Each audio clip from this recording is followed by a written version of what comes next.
Yes, Mr. Barnes.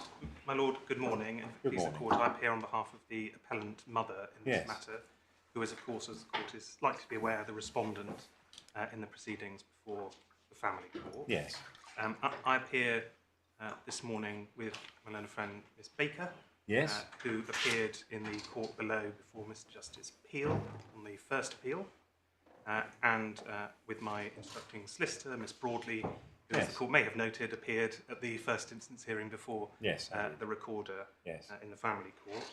My learned friend, Mr. Attridge, appears on behalf of the father, and he is accompanied by his pupil today and his instructor, Philippe. Good. I'm sorry, my Lord. The only matter I wanted to raise was obviously, we understand the matter is being live streamed. For the purpose of convenience, I was intending to refer to... I don't think it is. I can't... Is it being live streamed? Right, there's normally a screen here that's on, isn't it? But maybe I have to do something.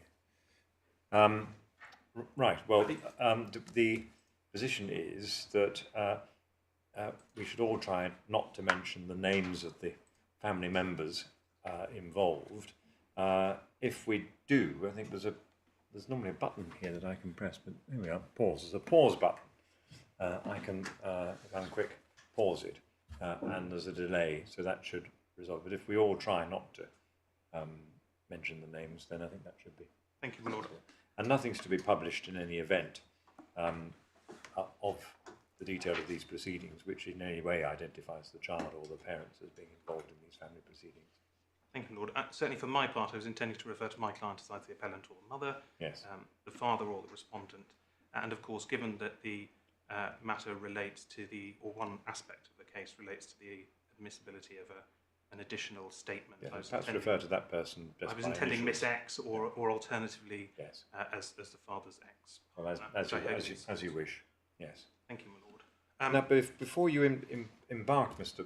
Barnes, it does occur to us collectively that if you were to count them up, there's something like 19 different grounds of appeal that you raise, and it would assist us if you were able to focus your submissions on the principal points. Clearly, the 19 are illustrative, no doubt, of one or other of the principal points, but it won't be helpful to go through 19 points. No, that certainly wasn't. There are some big issues here. Yes, that certainly wasn't my intention, my Lord, and it may assist to set out a roadmap, obviously, at the outset. Yes. This is obviously a second appeal with the leave of my Lord, Lord Justice Peter Jackson, which permitted the appeal both on the merits of the appeal and also the consideration of practice in relation to... But the focus of this hearing is on the Recorder's decision. Right. Not the decision of the intervening judge, Mr. Justice Peel. No, and my Lord, my intention was to start with some preliminary observations. I suspect, given that the bundles aren't of the sort of scale that I suspect the Court encounters on occasion, that the Court is likely to be familiar with the background. What I wanted to do was to draw out a number of observations that I say set the outline for the determination that the Court is being asked to make.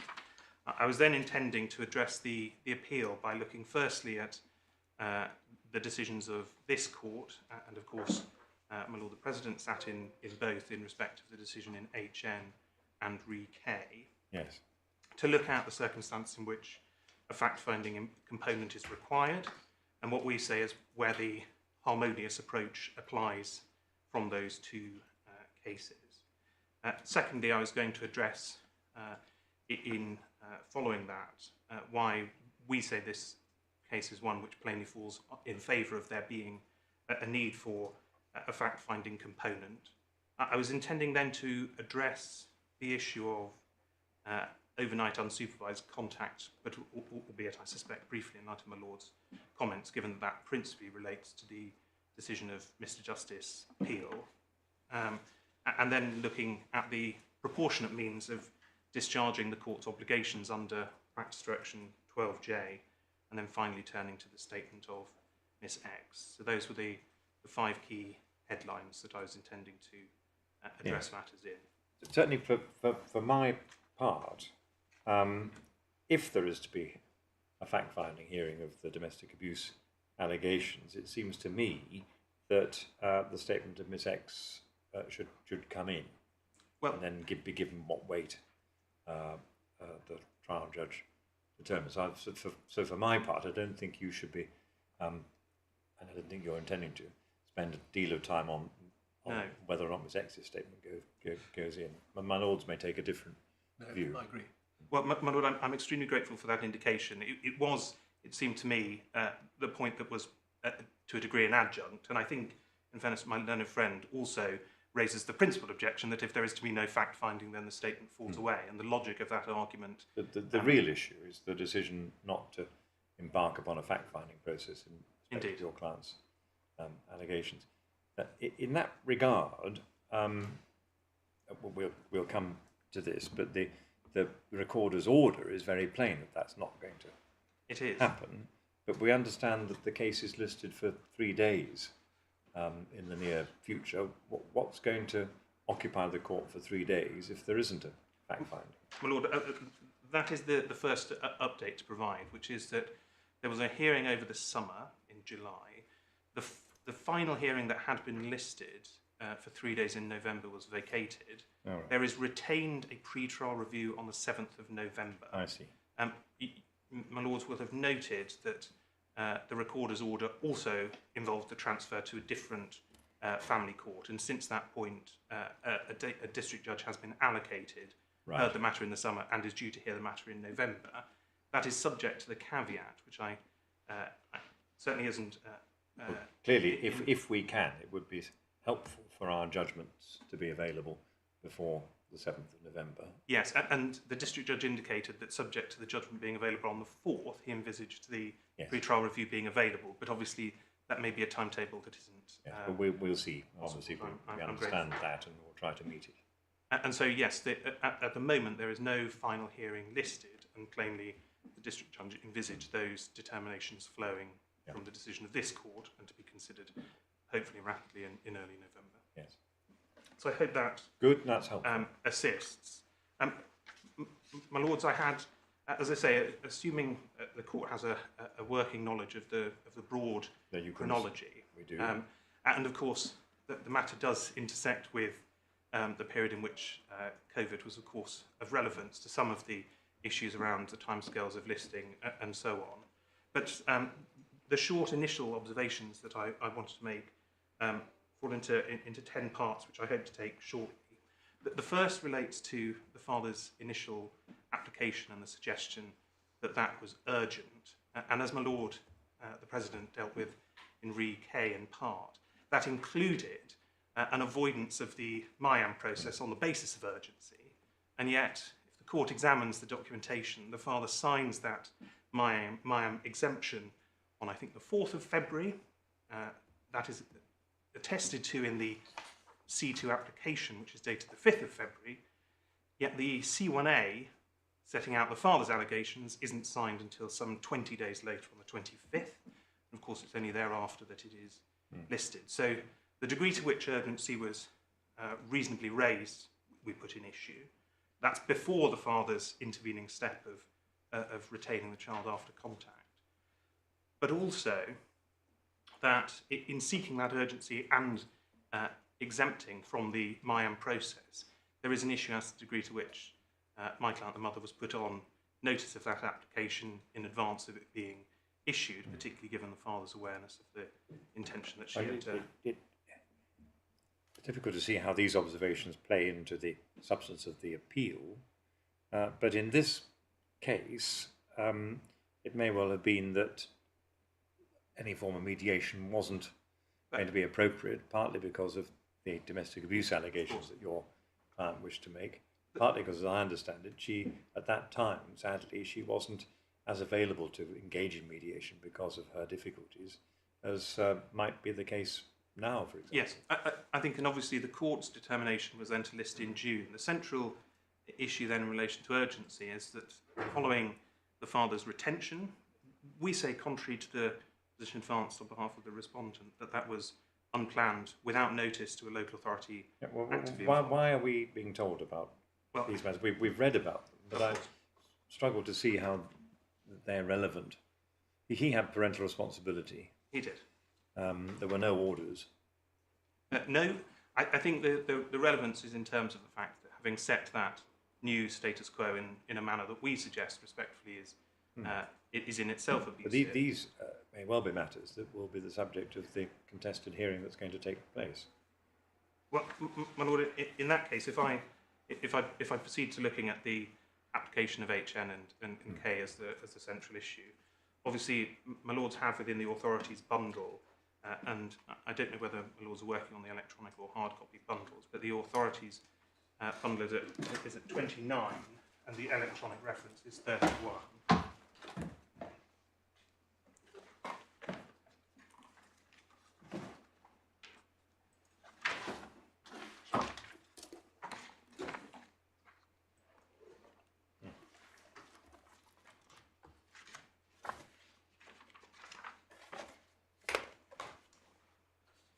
So paragraph 1 of Re K and the decision of Master of Rolls at 27, electronic 29, makes plain that the judgment is intended to provide general guidance on the proper approach to fact-finding following the court's decision in Re HN, noting that there is an endorsement of Re HN and certainly no critique, as my Lord President is familiar with. At paragraph 41, and this is at 33 of the authorities bundle,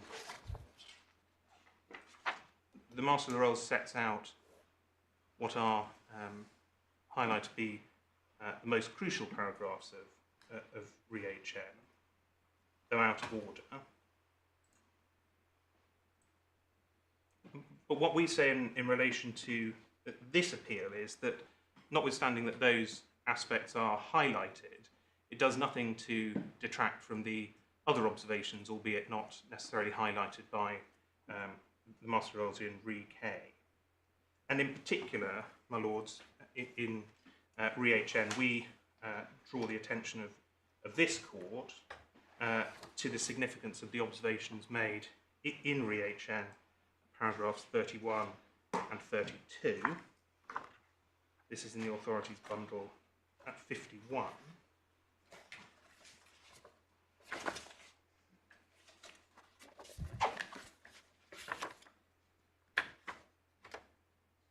Which gives at the bottom of the page from 31 onwards, which gives a broad, and we say appropriately informed assessment of the way in which harm may be of relevant arising from domestic abuse. And that isn't limited, we respectfully submit, to immediate impacts on the child necessarily, or indeed the present position in relation to that child's care.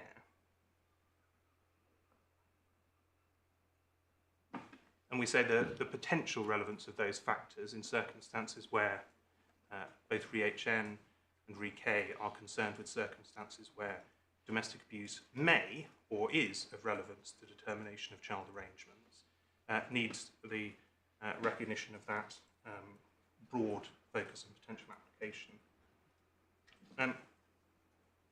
My lords, we also rely on, again, paragraphs not necessarily highlighted within Re K, but we say are of relevance in this appeal, in Re HN at paragraphs 51 to 53.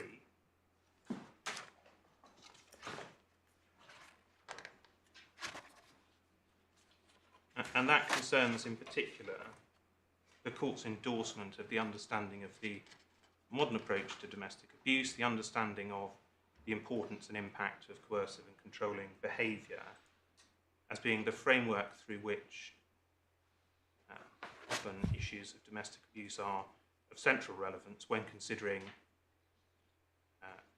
determinations regarding children and the security and stability of future arrangements.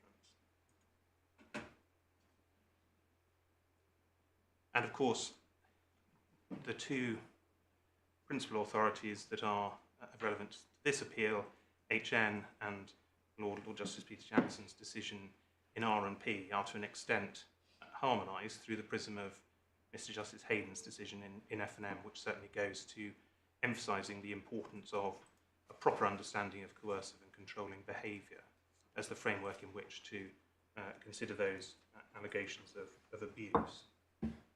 And we say that certainly insofar as there is reliance placed on the local authorities' investigations to date, those do not disclose any real curiosity as to the potential impact of the mother's allegations.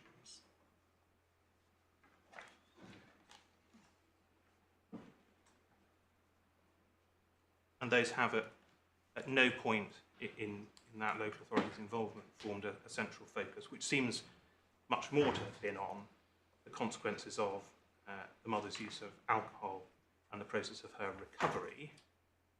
So on that basis, if you're right, you would say that a court would be wrong to place any great weight on the fact that the local authority aren't seeking a fact-finding of the domestic abuse. Indeed. As you say, they saw the case being about the mother's, how compromised she was at the time because of her condition. Yes, and of course, that is plainly a relevant factor. Absolutely, absolutely. But the one does not occlude the other. No. And in my submission, part of the exercise that the family court must be embarked upon in considering allegations of domestic abuse is considering how they might intersect with other aspects of the case, and in particular, which I'll turn to as well, is the potential link between the mother's presentation at that point, having recently left a relationship, and the overall impact there. What if anything, did the local authority say about whether there should or shouldn't be a fact-finding hearing? There is in the course of the Section 7 reports no definitive view given in my submission.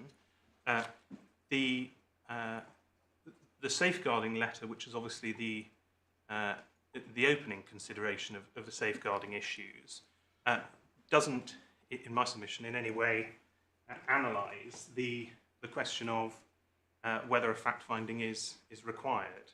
Right, so the global situation is that neither Kafkas at the beginning nor the local authority through a series of Section 7 reports in fact express a view one way or the other. Indeed. There's an absence of them saying there better be a fact-finding hearing. I think by implication, there is a recommendation in the original safeguarding letter for a Section 7 report to be undertaken. It doesn't recommend a fact-finding, and to that extent, I can't suggest that it... But the absence of any consideration of contested issues which were raised within that safeguarding assessment is, of course, curious. And in directing, ultimately, the Section 7 report at the hearing in June, one aspect of the consideration the local authority was required to give was a consideration of any issues of harm. And in reality, whilst the mother's allegations are noted, they are not analysed, they are not considered through the framework of how they might impact on the case or indeed the arrangements for the child. Right, well, is this a convenient moment, without taking you out of your course, for you to explain why you say they are relevant, why they impact upon the case? Yes.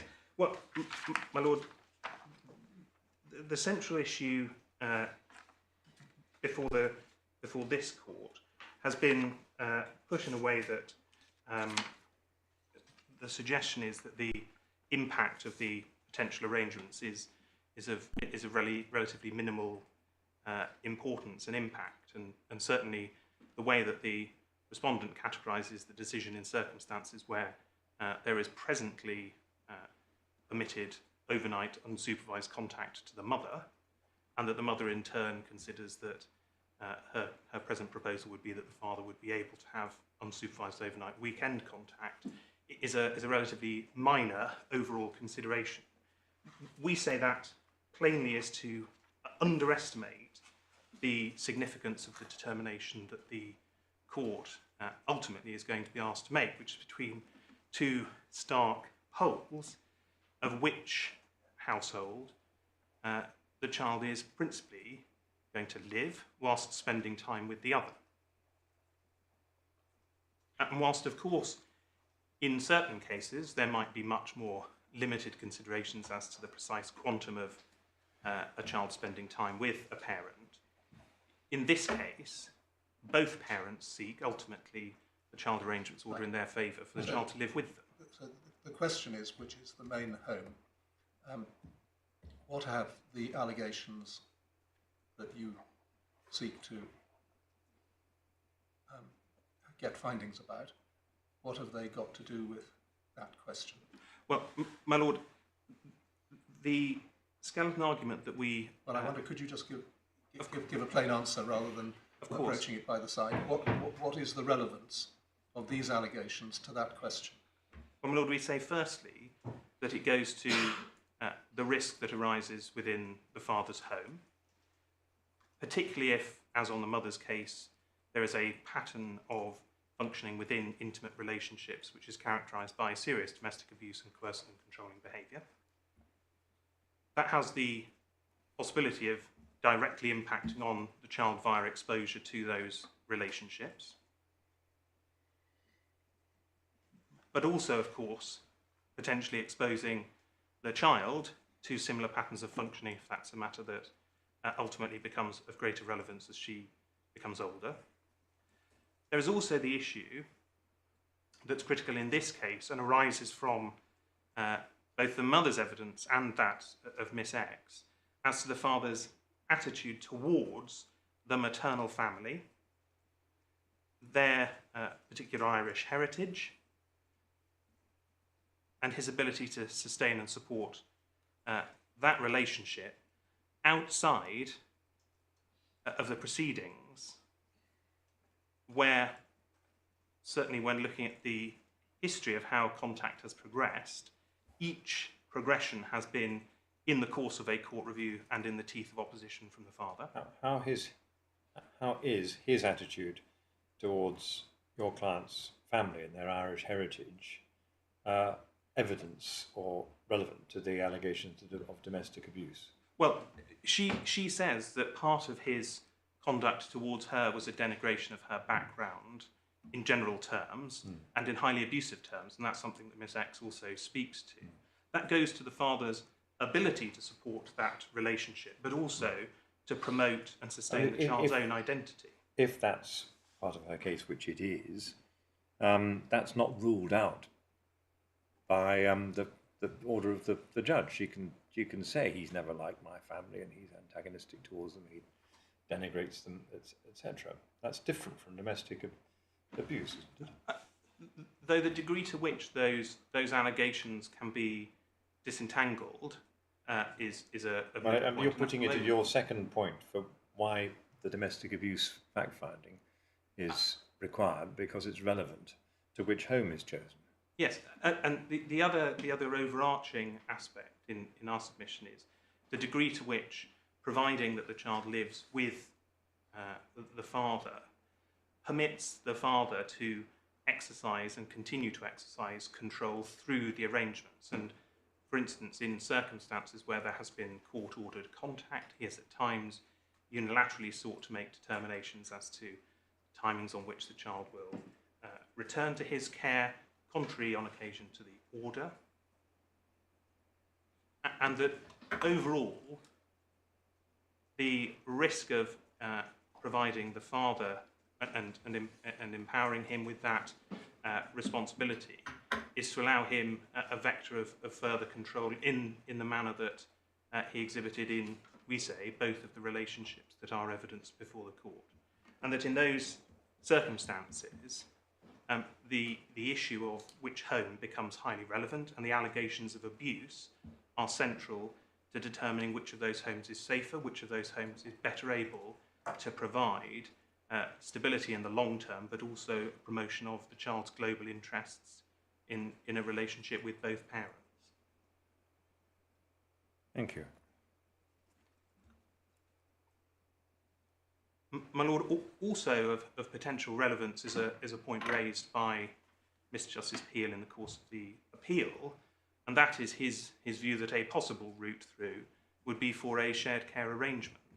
And of course, we say respectfully that the possibility exists for the family court to arrive at a different conclusion from that argued by the parents. And of course, in that circumstance, the ability for the parents to manage a shared care arrangement is something that we say is highly informed by the allegations of abuse, which are plainly made out within, or plainly put forward within the mother's statement, and would be, again, a central issue of concern in relation to those arrangements.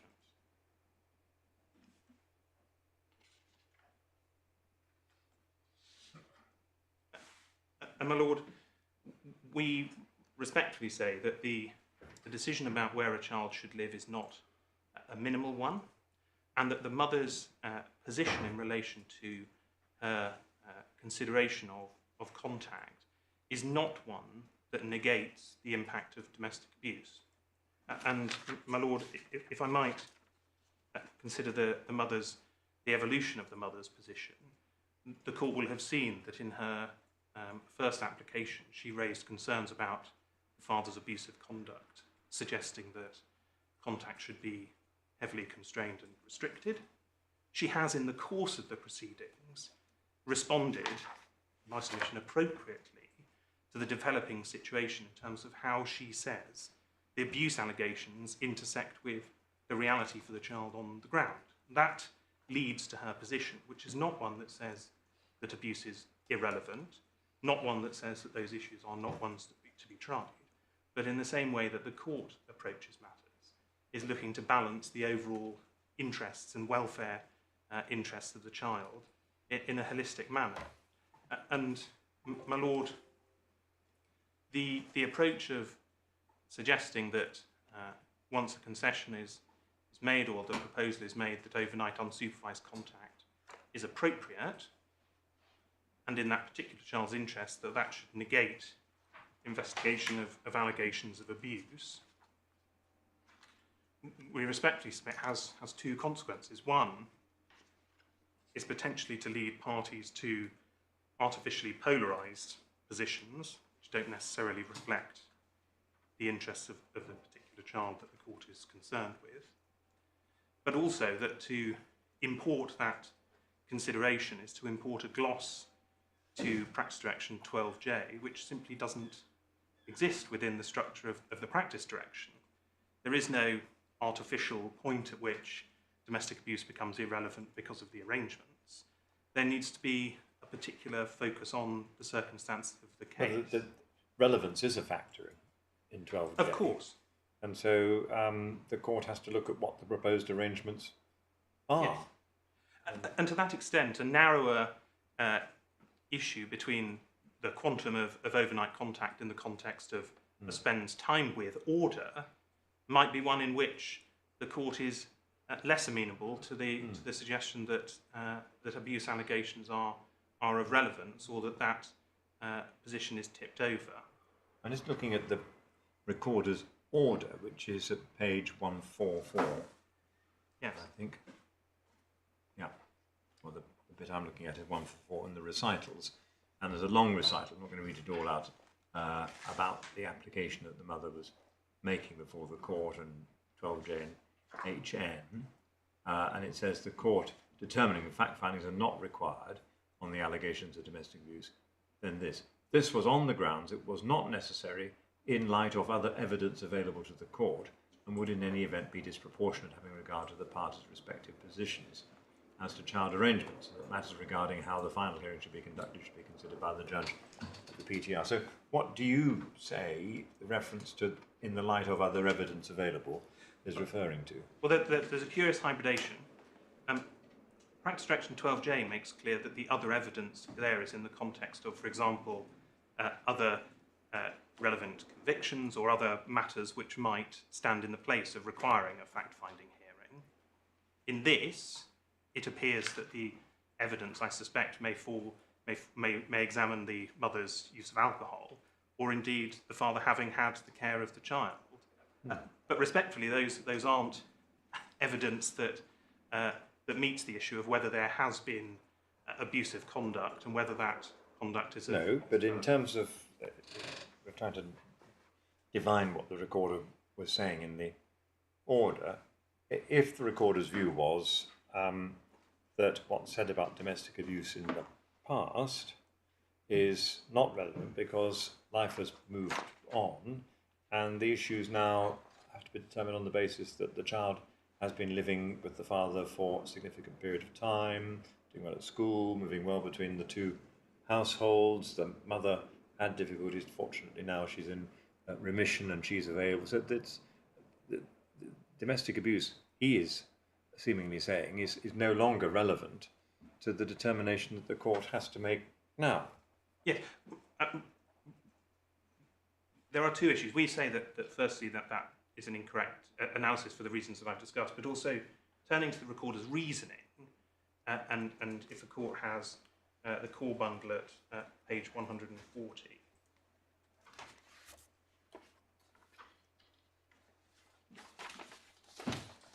Yes.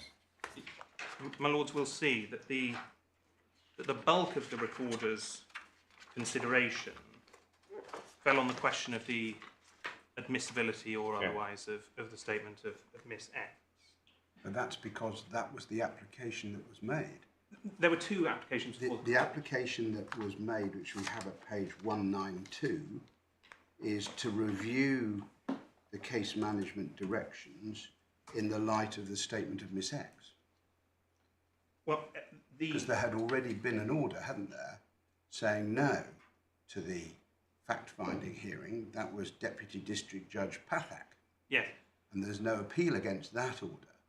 So this was a further application for a review based on the statement of Miss X, which is understandable, but that was the issue that the recorder was dealing with. Well, the application... Does the statement of Miss X make a difference?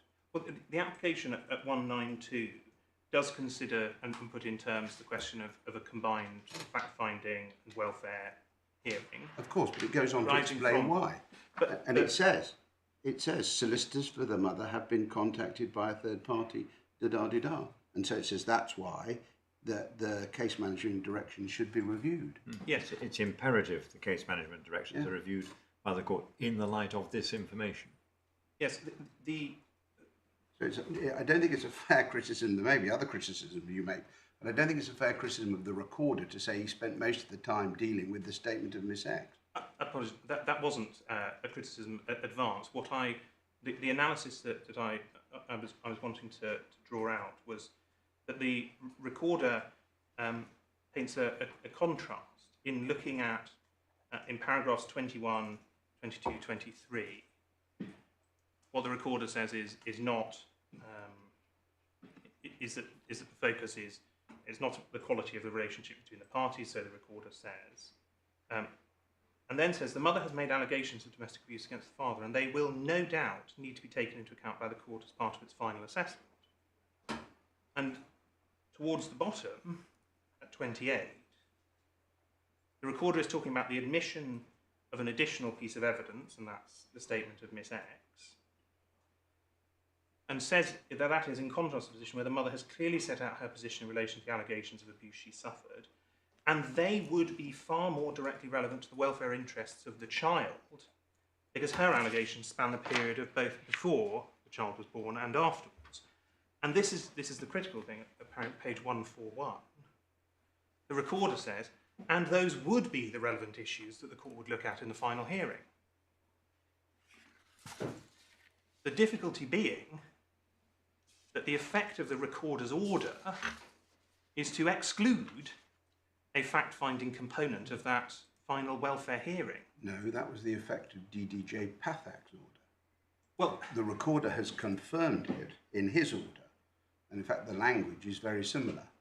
That was what DJ Pathak decided. But my lord, the difficulty there is that the recorder is being asked to make the decision afresh in relation to a composite fact-finding hearing, and has taken the point that the mother's allegations of domestic abuse are of relevance, but has not provided any framework by which those allegations of abuse might be tried in the course of the final hearing.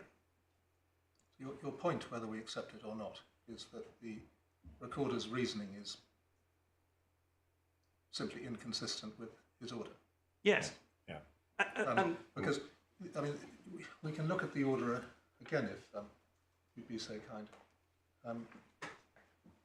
Was it 1-4? The paragraph that is at 144. that you've touched on other evidence available to the court, and in this case, if one takes that paragraph at its face value, that must be other evidence not concerned with domestic abuse. Well, if it's referring to other evidence, namely the mother's evidence, there's no framework by which those allegations are tried. Exactly. And that is... If your appeal has strength, the strength seems, at least to me, to be that effectively, by a sequence of orders, the court has prevented your client from making any allegations of domestic abuse, and that if she starts talking about whether the father, I don't for a moment assume that this was true, spoke offensively all the time about her background, her family, and so forth, that as soon as she starts to talk about that, then she'll be told we're not dealing with this. Yes. So there's no purpose in putting somebody into the witness box simply to recite allegations that aren't going to be considered relevant. And that is, of course, the procedural impact, as acknowledged by Ms. Justice Morgan in granting permission in the first event. Mr. Justice Peel's order is conditioned on the fact that there will be no trial of the domestic abuse issues at As I all. understand the second plank, or however many planks you have in your case, is that one can't simply stop the clock when your client has a breakdown and say that because she hasn't yet retrieved her position as she would see it by now, that therefore anything that happened beforehand is water under the bridge.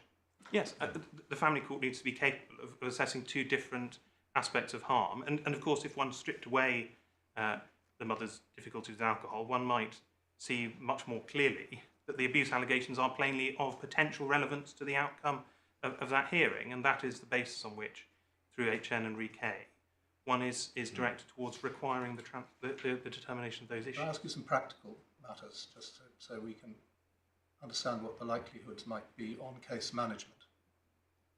So far, this case was listed for 2 days, then up to 3 days, even though the fact-finding element was debarred.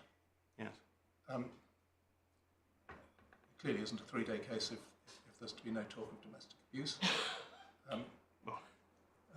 But if there was talk of domestic abuse, namely evidence from your client about it, evidence from Miss X about it, evidence from the father about it, appearance by social worker under Section 7, one has potentially 4, maybe 5 witnesses if the father was to call somebody in rebuttal. What sort of a length of case is that? Well, my lord, I don't know that it necessarily goes beyond the scope of perhaps 3 days, but certainly no more than 5, and falls within the compass of that range, which was in any event in the contemplation of the court and the recorder in transferring the matter and listing the matter for a 3-day final hearing. And of course, that's where we say that the issue of delay that Ms. Justice Peel relied on is a false avenue to proceed down. But my lord, the reality is that subject to the response that the father may have, and the difficulty at the moment is Miss X's allegations have not been considered. We don't know whether the father accepts the truth of any of them. He casts some doubt as to her motivations, but hasn't yet responded. But the substance of that evidence, we respectfully suggest, can be adequately contained within a modest hearing that's listed. And my lord, this turns to... Sorry, just before we keep interrupting. No. You've taken us to the paragraphs in the recorder's judgment, particularly 23 and 28, where in terms he seems to be saying that the mother's allegations of domestic abuse need to be taken into account by the court, but I don't think we need to go further and have a third party involved. That seems to be what he's saying. We then have the order, which seems to be clearly drawn the other way round, and we've got Miss Broadley and Mr. Attridge in this court today. I'm struggling to understand what it was they took out of what the recorder said that led the order to be drafted if it was drafted by them, in those terms. Maybe the recorder drafted the order. Well, my lord, I suspect it was something that was principally drafted by my lord friend Mr. Attridge. Right. And the reality was that albeit the recorder appears to discuss the relevance of those allegations, doesn't in terms say there needs to be a fact-finding or there needs to be a fact-finding component. Twice he says directly relevant and relevant, or no doubt taken into account. And it's difficult to understand how the court can take your client's domestic abuse allegations into account, given that they're contested. Well, we say that is a fundamental issue. I agree. Of course, the recorder ultimately approved the order in this form, and in those circumstances, we are bound by the order, even if it, to some extent, is irreconcilable. Right, it's an appeal against an order. Indeed. Yeah. And of course, it's right to say that I think the sequence was that the order was made in November time. I believe that this transcript only arrived in February or March as well. Right. So that may explain some of the fact that may not have been incorporated. And in respect, with respect to the recorder, there was other applications in relation to contact on the day as well that were being dealt with and substantively determined. But my lord, in terms of the framework, I wanted to touch very briefly on the consideration within Practice Direction 12J at paragraphs 15 and 16 within the authorities bundle. This is page 13 in the authorities bundle, I believe 15 if my lords are using the electronic version. 15. Electronic 15, 13 if the hard copy bundle. It's paragraph 16 in Practice Direction 12J.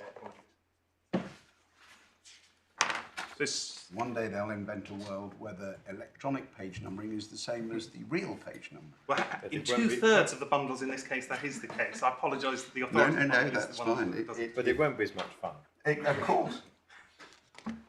16, I'm here now. 16. Thank you.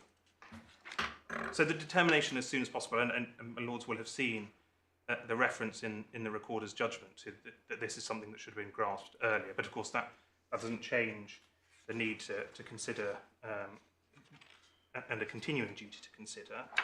But there's the determination at 17 as to whether there's a necessity to carry out a fact finding. And then paragraph 19, which doesn't appear to have formed a particularly prominent part of the consideration of courts in considering fact-finding hearings, is that where the court considers the fact-finding hearing to be necessary, it has to then give directions to how it proceeds. Over the page to 15, electronic 17 of the authorities bundle, one of the issues of consideration, B, is whether it's necessary for that fact-finding to take place at a separate earlier hearing than the welfare hearing. And in this case, we respectfully submit that the approach that was sought of seeking a composite hearing was the appropriate, proportionate route by which those could be determined and considered within a broader... You say that not much focus was put on paragraph 19. That's understandable, isn't it, if there wasn't going to be a fact-finding? Oh, I mean, in general terms, I think the need for courts in considering whether fact-finding is required within private law proceedings hasn't necessarily focused on the degree to which those necessarily require a separate standalone fact-finding. There was never, separate fact-finding hearings inevitably build in delay, and they should only be embarked upon if you need to have a think at the end of the fact-finding, or the proceedings may lapse. Indeed. But that was never an issue in this case. You were simply asking to have your allegations determined as part of a single hearing. Indeed. And the distinction, I think, is between the Deputy District Judge's earlier order, where I believe that was a separate standalone fact-finding hearing. The mother, in renewing that application in the context of Miss X, sought to have the matter as a rolled up. But isn't paragraph 17 really the one that one would expect to see at the front of a decision of this sort? And really, there's echoes of that in point D, and point F and G. clearly relevant Yeah. to this decision. Yes, and respectfully, the structured approach to Practice Direction 12J and its application and the analysis is something that doesn't appear within the recorder's judgment, and of course I acknowledge the point that it's a decision delivered in an extempore fashion, but of course, in a sense, the assistance of the framework is to allow the focus of that analysis to be built rapidly and on an extempore basis. Well, I don't want to burden you with assistance, Mr. Barnes, but point D and point G, which might be thought to be on point in this case, it would be open to the court and saying we don't need a fact finding in this case. There is other evidence, and it's this, that the allegations of this sort, of this nature and extent, if proved, wouldn't be relevant for this reason, or that reason. That's perfectly open to the court to achieve. It is. It isn't the reasoning that the recorder applied, and therefore we say that the ultimate order was in error.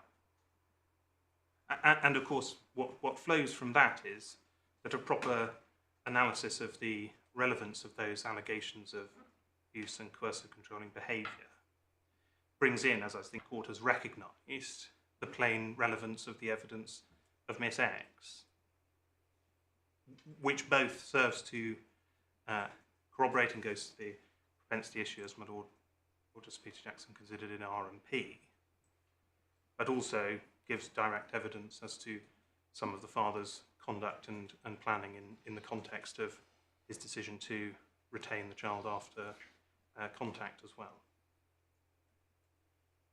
Which we say again is It's part of your case that even if he was entitled to remove the child, that to do so in that manner at that particular point in your client's predicament was bound to exacerbate the situation.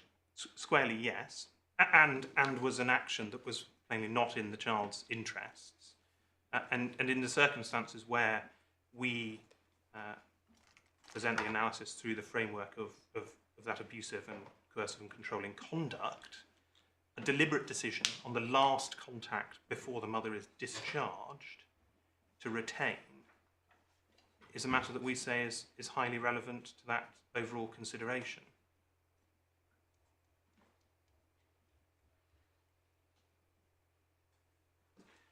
And my Lord, to arrive at a point where, by virtue of that act, the father is then able to rely on a period of care and a status quo that he has, in effect, created as a means by which to then obviate any inquiry into the abusive conduct is a matter of concern.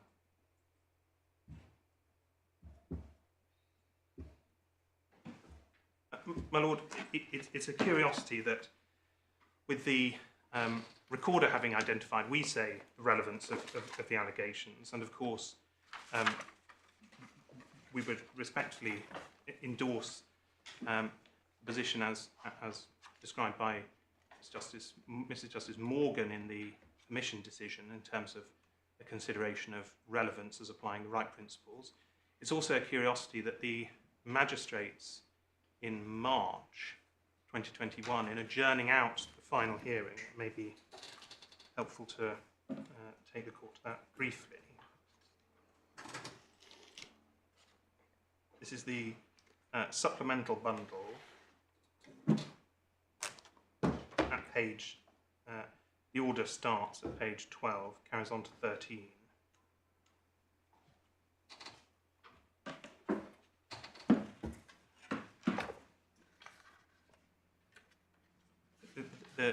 This tracks through from the October hearing where the mother is suggesting that she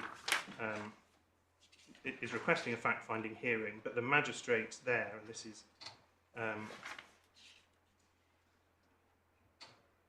is at page 8, apologies, says that if the mother includes domestic abuse allegations within her statement, it will be the matter for the subsequent court to consider how they're dealt with and whether it's necessary to adjudicate upon them. The magistrates on the 31st of March, and this is page 12 within the supplemental bundle. Consider firstly that the matter requires reallocation to a district judge. Consider the mother's statement setting out allegations, and then said this, that determining the matter couldn't proceed as a final hearing today, having considered the mother's allegations of domestic abuse, coercive controlling behaviour, and the mother's previous alcohol abuse are potentially interrelated, and this adds a level of complexity to proceedings. And of course, that again is a core aspect of the mother's case, which is the impact of the father's conduct on her, on the essential risk of relapse, which is the principal issue that the father relies upon. And of course, changing the situation slightly, it's very difficult to see how a diagnosis of PTSD, for example, potentially caused by abuse, would lead to a lack of willingness to consider the domestic abuse, whereas in this case, the decision certainly of Mr. Justice Peel is to say, well, the mother's case is that she's addressed her alcohol difficulties without going behind that, seeing a potential interrelationship of the two issues, and the way in which those risks might be said to play one off against the other dynamically.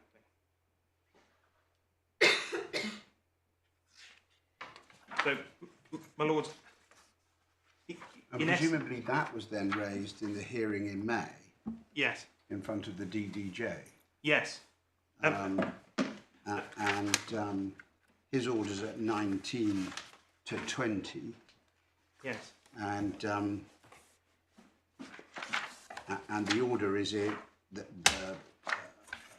terms of the order are quite similar to a part of that longer paragraph in the order of the recorder, in the light of the other evidence available to the court and the parties' respective positions as the child raised. Indeed. I think that's a direct.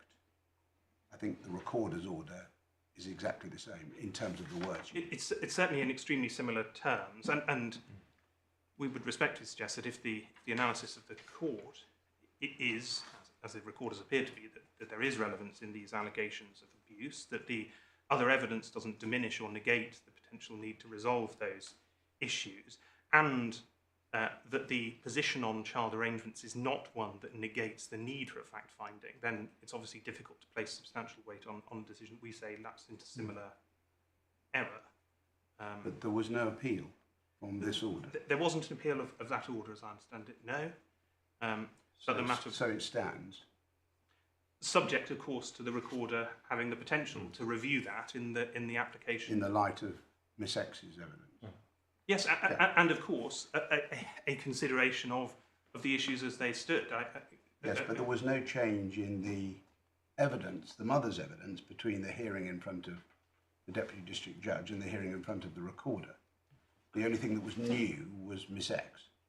I believe that's correct, but of course that doesn't negate the fact that the recorder, in reviewing that issue, has taken a view of relevance that is incompatible with that Deputy District Judge's order, and the obligation within Practice Direction 12J is to consider the need for a fact-finding hearing at every stage.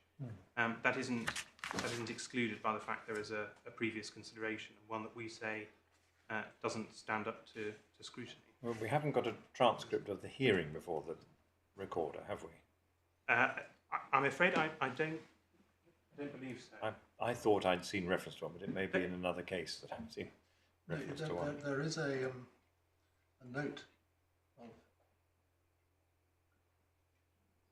of what handing down an extempore judgment, and I think Mr. Attridge and Miss Broadley were both there. Yes, yes. So it might be that there is an available note of what was said that time. It may be. I think can't. I'm still. This is a point I raised a short time ago.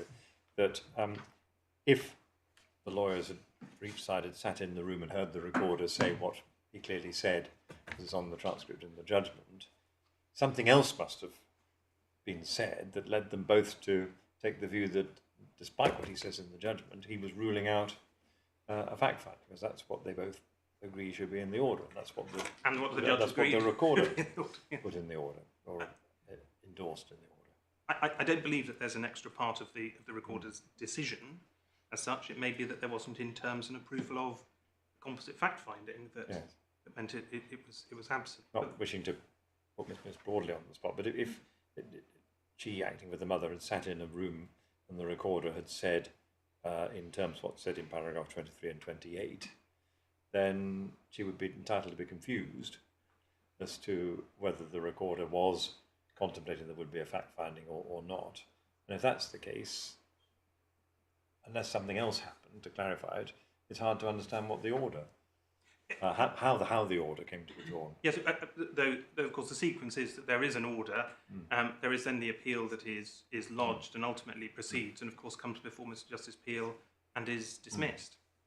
And in a sense, Mr. Justice Peel's reasoning expanded down certain routes that don't form part of the recorder's consideration as to the absence of a need for that fact finding. But we say there is that incongruity on the face of the decision and the way in which that is brought to bear in terms of the order that ultimately is approved by the recorder and its effect in terms of preventing any factual inquiry being undertaken and precisely the reason that my Lord Justice Peter Jackson says that no less that the judge at final hearing is told on behalf of the father that this isn't an inquiry that has been determined should proceed. In practical terms, I mean, there's been horrendous delay, as the judge remarked, from the recorder's order to the point where he heard it in the summer. But up until we went back before the district judge at the new court in July, the effect of the district judge's order in December 21 was that there was a 3-day hearing which was subsequently fixed, as we know, for the 7th of November. And so the reason why there isn't a 3-day hearing on the 7th of November is the consequence of later case management by the new district judge in July, who transferred a 3-day hearing on the 7th of November to a FDA. Yes, a bit of pre-trial review, yes. Or whatever you call it, on the 7th of November. But in parting from the case in December, whatever he meant by what he said, the recorder blessed a 3-day hearing. Yes. And my Lord has already observed that the scope of a hearing that is to exclude any allegations of abuse may well be more modest than that, even accounting for the fact that there may be a social worker giving evidence. Well, it's a mystery. Yes, my Lords, I, in light of the indication given previously in relation to the statement of Miss X, I don't intend to address that at any particular length. I say, no, with respect, applying the principles that my Lord Justice Peter Jackson set out in R&P, it's plain that it is manifestly relevant and in circumstances. Well, you're entitled to say that if the recorder was contemplating that the mother could raise allegations of domestic abuse, he was wrong in not saying if that's what's happening, she should be permitted to bring in Miss X's evidence. And applying the analysis of the Court of Appeal in R&P and applying O'Brien principles, it was a matter that was on the face of it relevant and admissible in circumstances where she was prepared to give evidence. The prejudice to the father was modest in a procedural sense,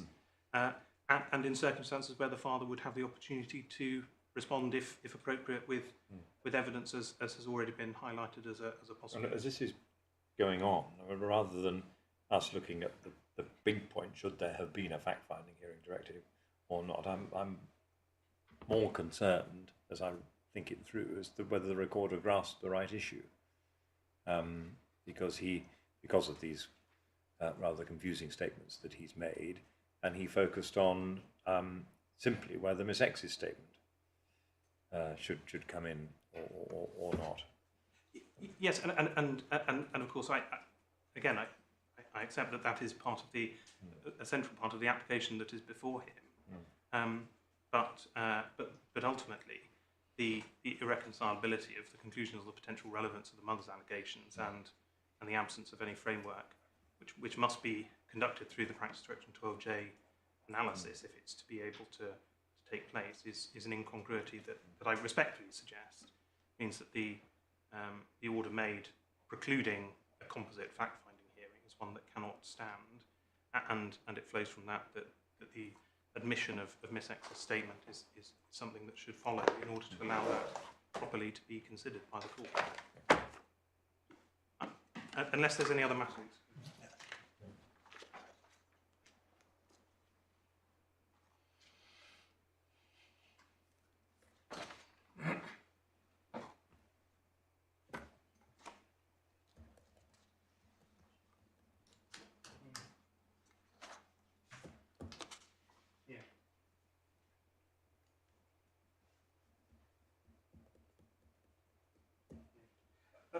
What I'm told, if I'm mistaken from Ms. Broadley, is that the judgment in relation to this issue preceded the consideration of contact, which then followed, Right.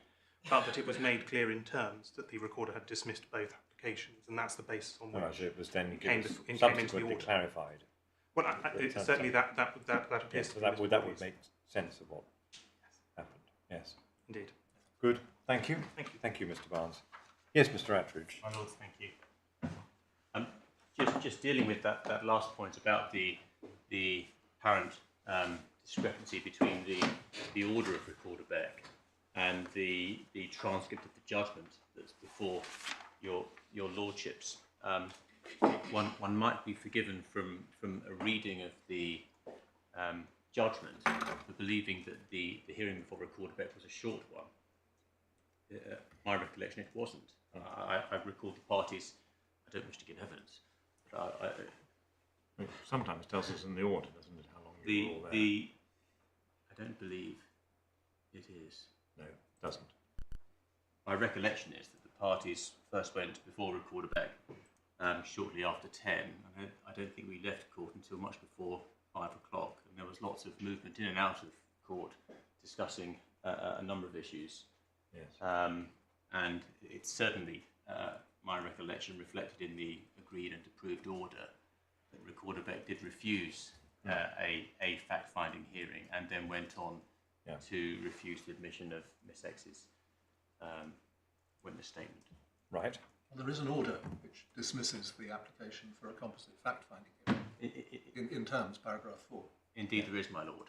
And just to pick up on one small discrepancy, the second application for a fact-finding hearing before Deputy District Judge Pathak, in fact, the request was made at that hearing for a composite fact-finding hearing and a separate fact-finding hearing. In fact, my recollection is that the primary focus was on a composite hearing from the mother's side. I did allude to that in my skeleton. It was set out in my the recollection statement. Miss Broadley was I don't think we troubled the there, court I don't with all know. those documents. It's difficult to say that if no one from the other side was there, but I think Miss Broadley was on the record by then. Right. My lords, dealing with the necessity for a fact-finding hearing, of course the framework is PD 12J. We accept and have always accepted in the courts below that the allegations and indeed the cross-allegations made by the father against the mother are serious, and of course the general principle that the exposure of a child to domestic abuse is harmful, and at each point at which the court has grappled with the need for a fact-finding hearing, the court has acknowledged the engagement of PD 12J, and so it's appropriate in my submission that we read into the decisions and the judgments the general principles within paragraph 4 of PD 12J, and that the court has on those occasions properly applied the legal test. Of course, it does not follow that because PD 12J is engaged that a fact-finding hearing follows, and of course we read that in paragraph 16, which indicates the necessity for a fact-finding hearing, and the court then proceeds to consider the range of factors under paragraph 17 of PD 12J. My lords, if I were to headline the reasons why a fact-finding hearing has been refused previously, I would do so thus. Firstly, the other evidence before the court on those occasions speaking to the risk of harm to the child. Secondly, and What evidence do you mean there? well, principally the Section 7 reports from the local authority as they have come in through the course of these proceedings. With your lordship's leave, I'll develop that in a short moment. The second headline that I'll develop later, and the point of practice that your lordship indicated in granting this appeal, is that in my submission the process of a fact-finding hearing in these proceedings can have no bearing on the narrow breadth of the dispute that exists between the parents.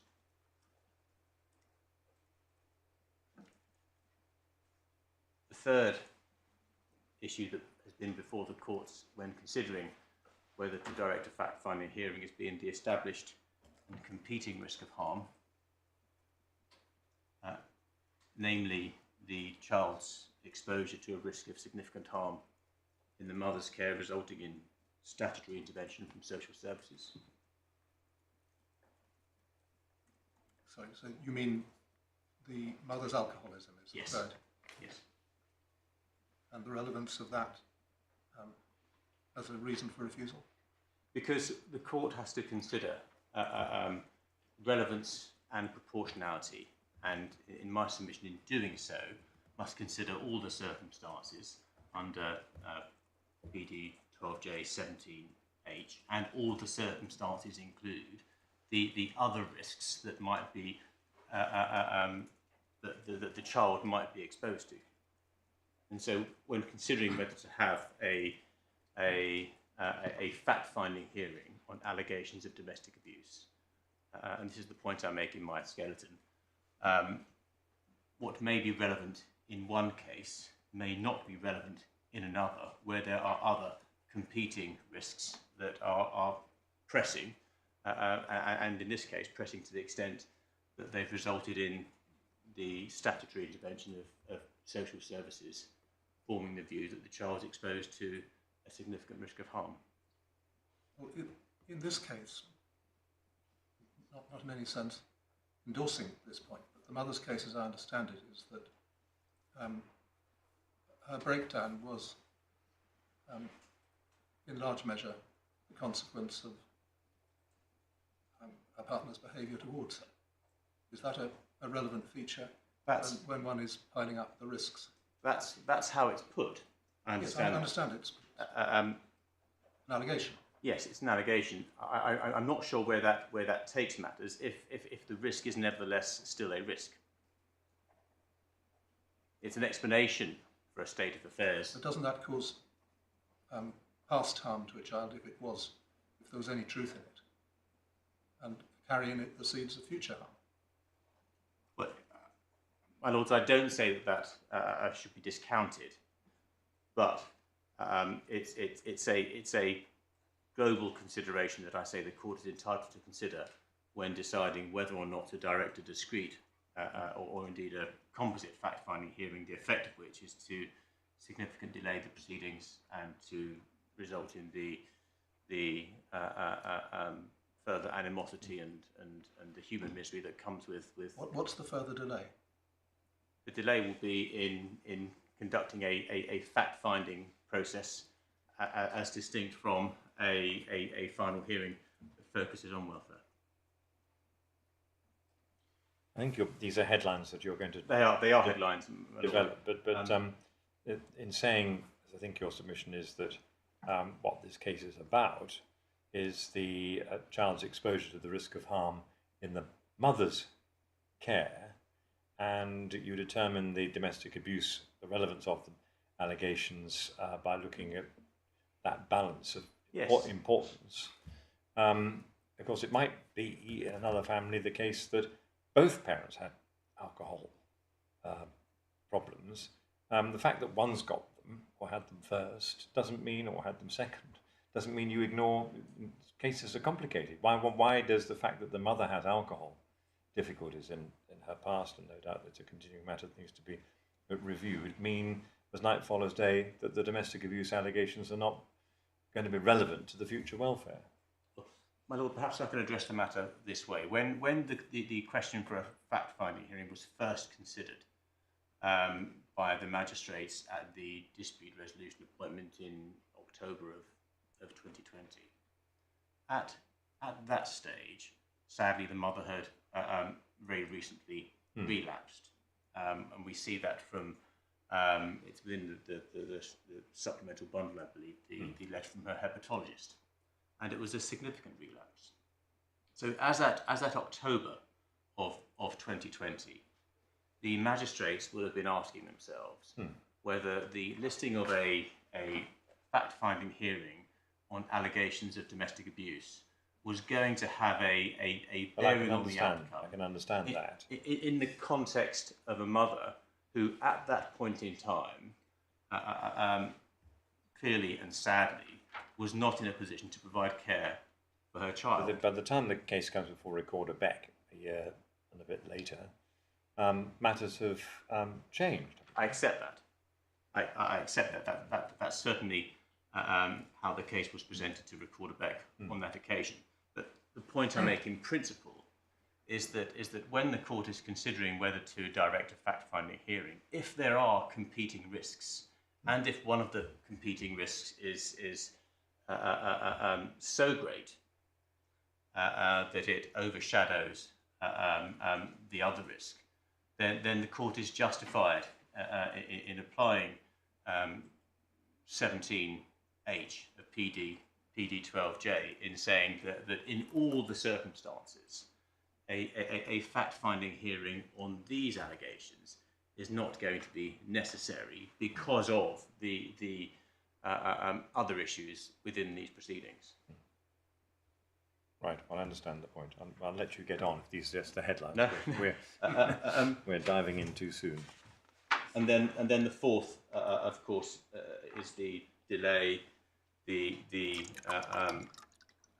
human and the financial toll of conducting a fact-finding hearing, the sorts of observations made by this court in Re K at paragraph 42.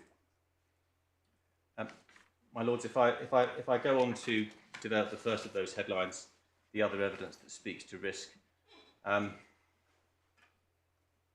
on each occasion that this court has, the family court, sorry, has been asked to consider the necessity for a fact-finding hearing, it's correct to say that the child had been living with the father, that the child had been spending time with the mother, and that the court had before it at least one full Section 7 report.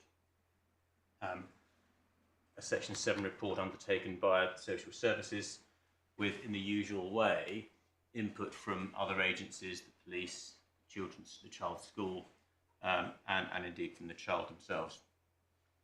And I remind the court, not that I need to, but in Re-HN, this is in the authorities bundle at page 41. That was a case in which Kafkas, of course, intervened. And the detail of their intervention is at paragraphs 38 and 39. So page 54 of the authorities bundle. Yeah.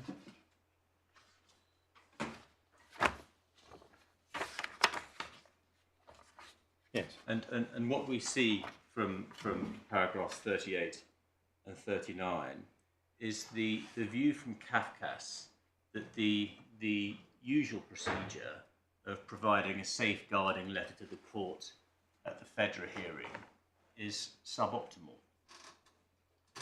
And indeed what they went on to advocate was the input of social work involvement before a decision is made as to the necessity for conducting a fact-finding process.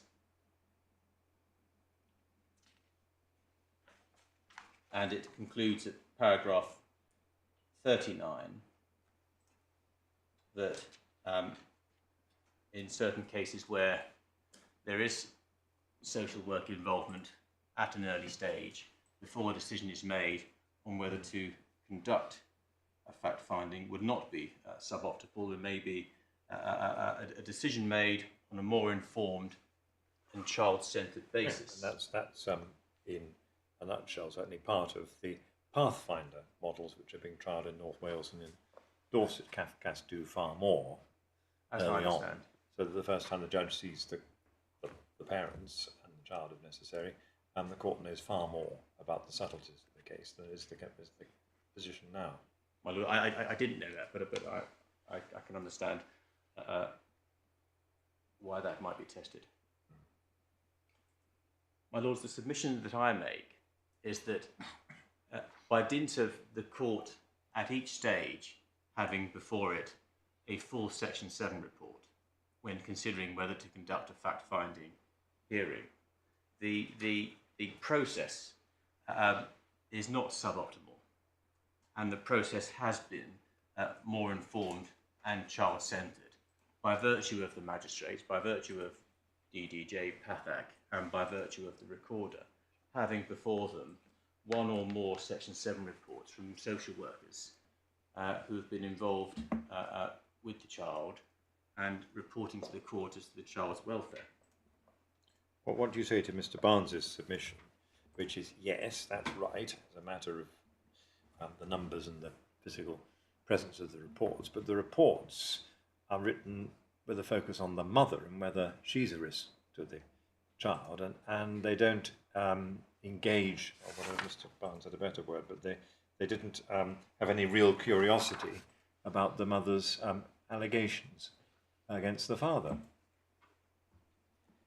My lord, they do refer to the mother's allegations against the father, Yeah. and they report on the child's welfare notwithstanding. I'm happy to turn to one or more of them, if your lordship wishes. The supplemental bundle. They're in the supplemental bundle.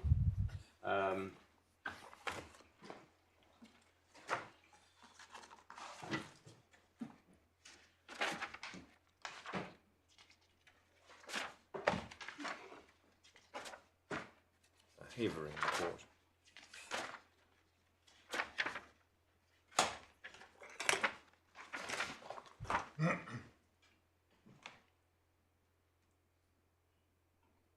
So if your lordship were to look at paragraph 39, excuse me, paragraph 39 of the report from September 20, this is in the supplemental bundle at page 97.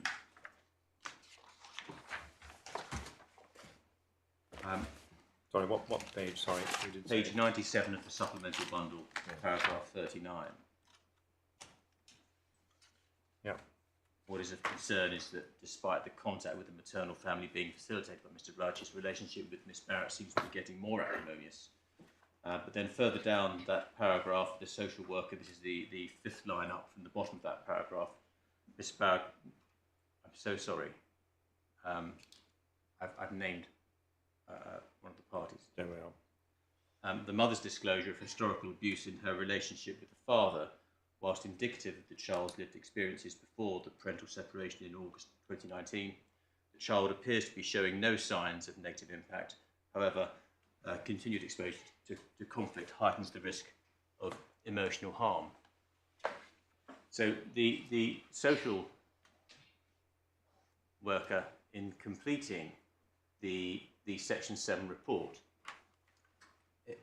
was not blind to the mother's allegations of domestic abuse, nor indeed of the father's concerns of an acrimonious relationship, but reported on the child's welfare, notwithstanding, as the court had directed the author to do. And my eye also chanced up on page 69, which is, I think, the first. Not even, it's an initial child protection conference report. 69, the very top box. What is the problem? Risks, difficulties. What is the problem? then the child has previously been in the sole care of the mother following parent separation. There had been concerns around parental alcohol misuse and alleged domestic abuse instigated by father. And mother's is alcohol dependent raises concern. So both factors were in focus then, which Yes. was And your lordship could make a similar point in relation to February 20. I believe, the safeguarding letter from Kafkas, which alluded to both heads of concern.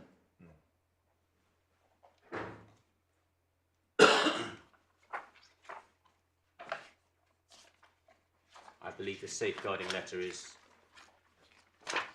in the supplemental bundle starting at page 77. Thank you very much. Yes. Yes, in fact, at page 78, with the information from the local authority, there are concerns of mother's alcohol dependency, concerns of father perpetrating domestic abuse and misusing alcohol have been assessed, and they say not substantiated. But certainly both heads of concern were live in the safeguarding letter from Kafkas and live in the Section 7 report. Where are these submissions directed? You say there is other evidence, and you're taking us to instances where the existence of the allegations is noted, as it has been throughout. My lord, yes. What is the other evidence?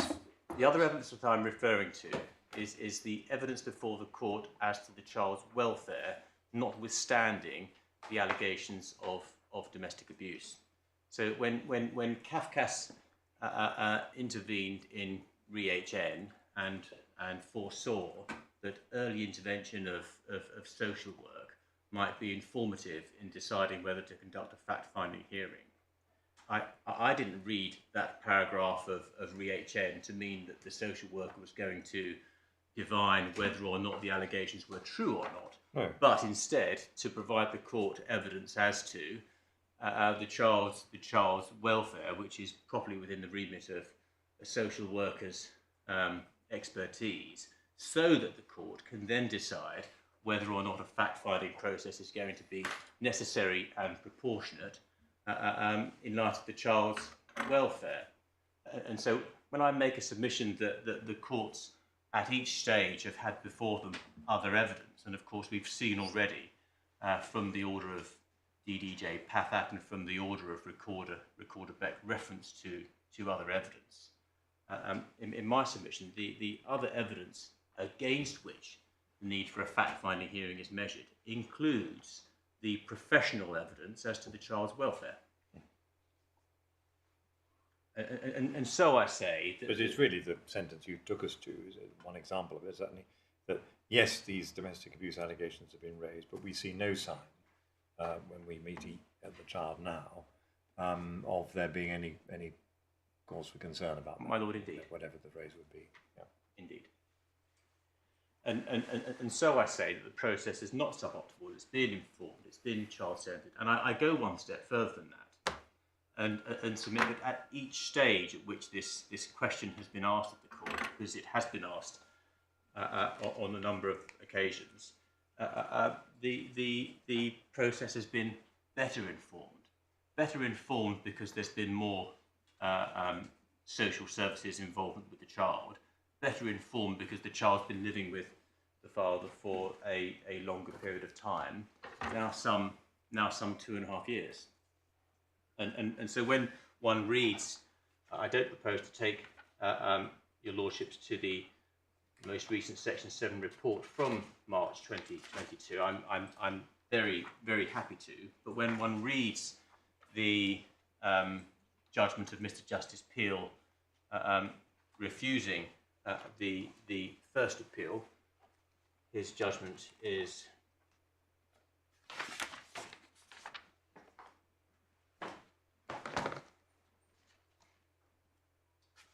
in the core bundle starting at page 57.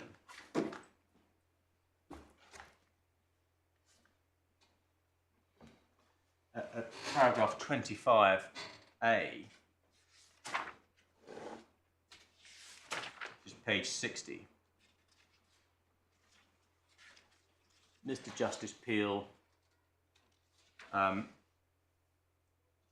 in June, I believe, of this year, so some 2 years into proceedings, more than 2 years after the child's been living with the father, was able to speak to two Section 7 reports and set out the child's welfare with her father and spending time with her mother.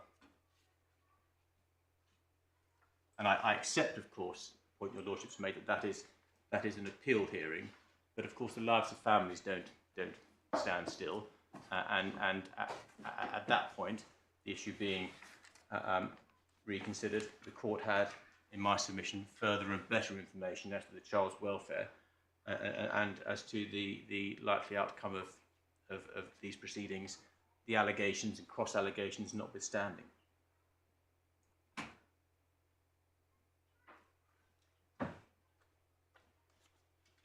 My lords, I submit that not only were the courts below entitled to consider that other evidence, the welfare evidence in relation to the child, but they were obliged to do so under PD 12J, or if not obliged, maybe expected to do so.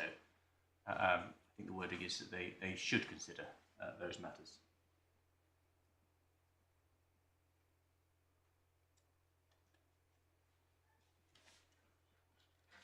My lords, before I move on, I am happy, if you wish me to turn through the various aspects of the Section 7 report. There's the one that we've looked at already from September 20.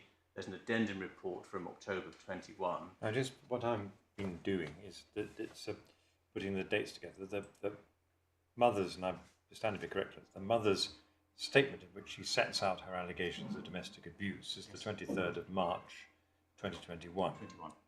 So the Section 7 report that postdates that is the addendum report. Yes, which is I'm dated. helpfully not dated, but I think it's undated. It's agreed it's October 21. Yes. Was one report not sent to the parties or something of that sort? I think I read that there was some glitch. Your lordship may be referring to a reference in the first Section 7 report to an earlier report.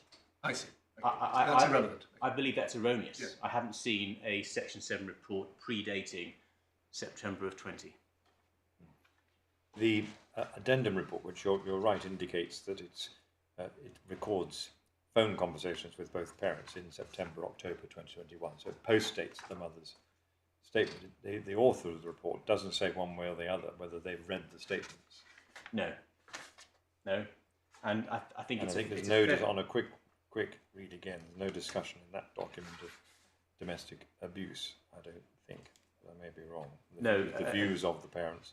But by then, the DDJ had ruled out a fact-finding. He had. And just to develop that a little further, your lordships might have seen that Recorder Beck made some criticism of the addendum Section 7 report for not addressing the welfare checklist. Hence, directed a third Section 7 report, a full report, which is the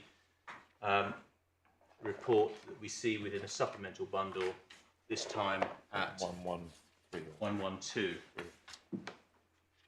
And that does say that the mother alleged domestic abuse at bottom 115.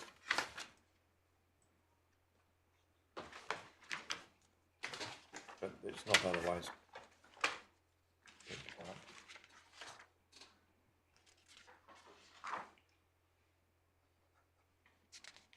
This is the views of the parents, the mothers, and there. Obviously, it's a summary, but it's not a feature there. The feature there is her drinking, then her concern of his unrecognised drinking habit. Right. Well, one perhaps would not expect to see the author of this Section 7 report contemplating the need for a fact-finding hearing in circumstances where the very order directing them to undertake a report says that there's not to be one. Yeah. But what the report does do, at page 114 to Yes, and 115... the DDJ's order is May 2021, so the Judge Patak, I think it's him, he had in front of him the mother's statement. He had the mother's statement in front of him. Well, yes, because So he knew what she was alleging. he knew what she was alleging, because the sole purpose of appearing before DDJ Was that Patak issue. was to consider the need for a fact-finding. Yeah, good, I'm there, right. And Was there a note of that judgment? no, because it wasn't appealed. There's never been a transcript of the judgment of DDJ Patak, to my knowledge. There was no appeal against that decision, just the application 5 months later for the court to review the need for a fact-finding hearing in light of Miss X's statement, which I'll return to later. But certainly the analysis from the March 2022 Section 7 report addresses in full the child's welfare and the current situation, including information from the school and from the child herself.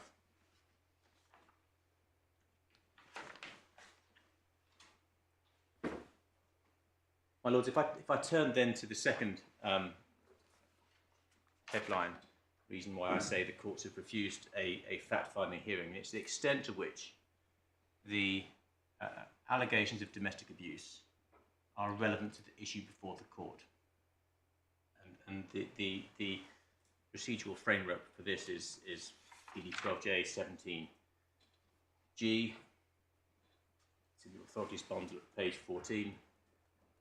And at this juncture, in my submission, the court puts to one side the professional's views as to what is appropriate for this child, and looks at the issue, which is to say the distance between the mother's case and the father's case. And the father's case, in broad terms, is that the child should live with him and spend time with the mother, subject to drinking being a resolved issue. And in relation to the mother, her position, and it has been her position since March of 2021, the mother says that the child should live with him and spend time with the father on alternate weekends. Live with her and spend time with the father. Sorry, did I say the father? Him. Oh, Yeah, that was him. Freudian slip, I apologise. The mother's position is that the child should live with her, spend time with the father on alternate weekends with additional periods during school holidays. And we see that from her statement. I don't propose to take your lordships to it. That's what I understood, yeah. Core bundle, page 73, paragraph 4. And so when one stands back and looks at the respective positions of the mother and the father, we can say that it's agreed that in any event the child will be spending weekends with the father. And we can say that it's agreed in any event that the child will be spending time during holidays with the father. And it must, in my submission, follow from that the distance between the parties, which is to say the issue upon which the court is being asked to decide, are the midweek arrangements during the school term. There may be disputes as to the fine details of how weekends are divided and how the holidays are divided, but I don't descend into those. The substance of the dispute between the parties are the midweek arrangements during school term time. And I know Mr. Barnes, of course, says, well, this is Two stark poles, he says. That's the distance between. Yes, well, in my submission, not. I know one can call it primary care or non-primary care, but distilled down to the mathematics, it is just that. It's where the child is during school term time and during the midweek, and of course one can take out the school day even if one wants to be mathematical about it. And so the question becomes, in my respectful submission,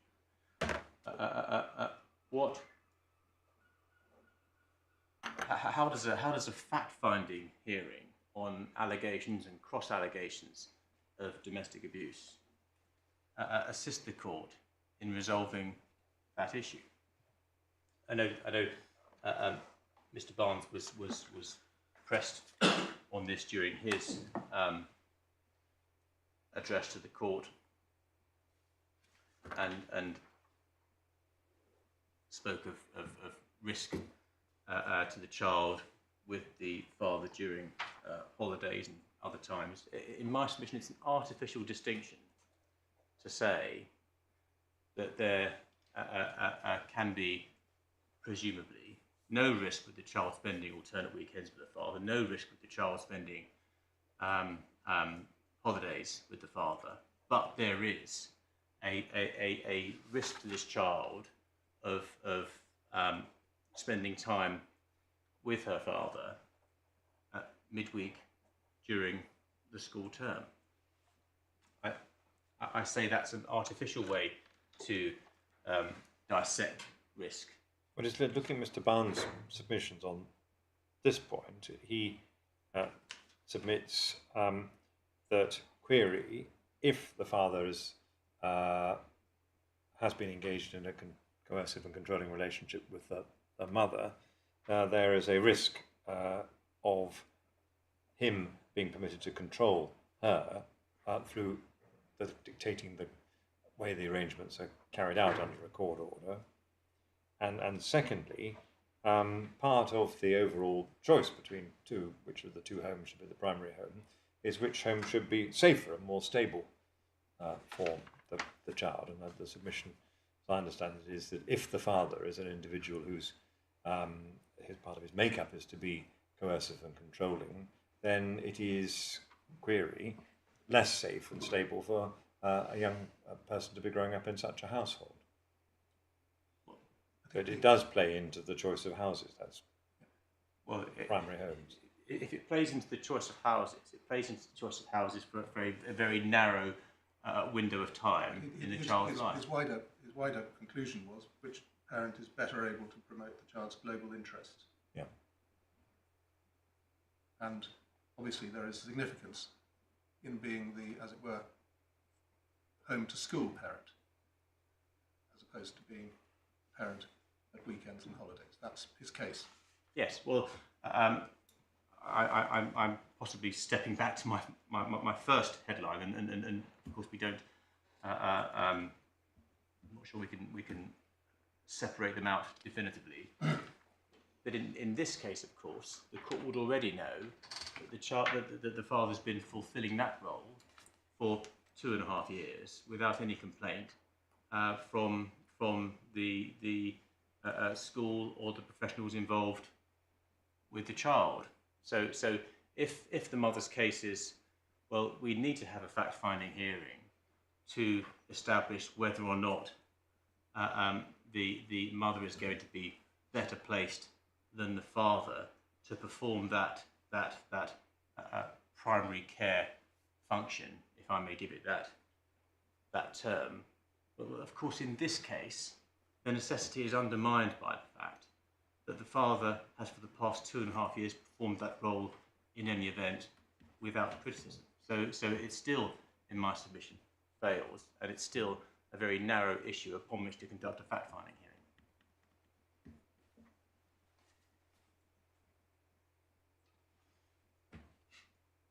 Yes.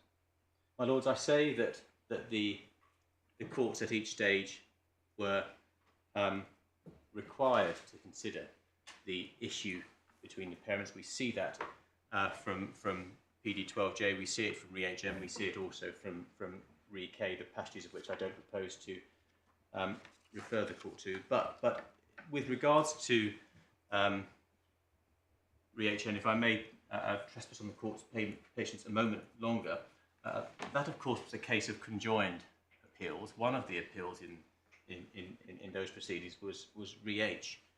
And if I could ask your lordships to remind yourselves of the facts of Re-H. It's dealt with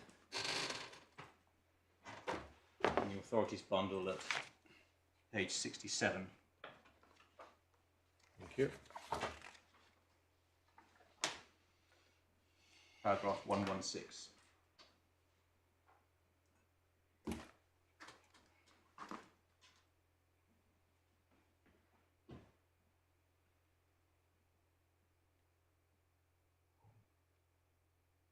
Right. My lords, that of course was a case in which the mother sought to appeal and to reopen an allegation of rape that was dismissed at a fact-finding hearing. But the mother did not seek to go behind the unsupervised contact that the father was nevertheless having. And the context, paragraphs 132 to 133 on page 69, and the discussion, I think this paragraph is set out in certainly my skeleton, is 139, recognition that domestic abuse is pernicious in its nature. Not every case, even a very serious case, requires a fact-finding hearing, must be relevant to the issue. And in Re-H, the part of the decision in Re-HN, of course, was that this was effectively an academic exercise. The fact-finding process on those facts in that case would have been an academic exercise. Notwithstanding the fact that in that case there was suggestion that the father, who was having unsupervised contact but not overnight, I remind the court that the child had expressed a wish to have overnight contact, and that the social services involved with the family were supporting the contact continuing. Paragraph 151. Yeah. You would. I understand why you point to this part of the conjoined appeals, but I'm sure that the mother in this case, our case, wouldn't be appealing if the child were living with her and having contact with the father. She wouldn't, no doubt. Or if she was, she may not get very far, but in that case, the child was already living with the mother, who was the person making the allegations, and had been. So it doesn't really read across to it. You're not suggesting that it's academic, which was the only reason, as I read it, why the appeal was dismissed in that case. My lord, I submit that it would be academic in this case to hold a fact-finding hearing in circumstances where the court knows and has known for some time that in any event this child will continue to spend significant periods of time with the father, alternate weekends and holiday periods.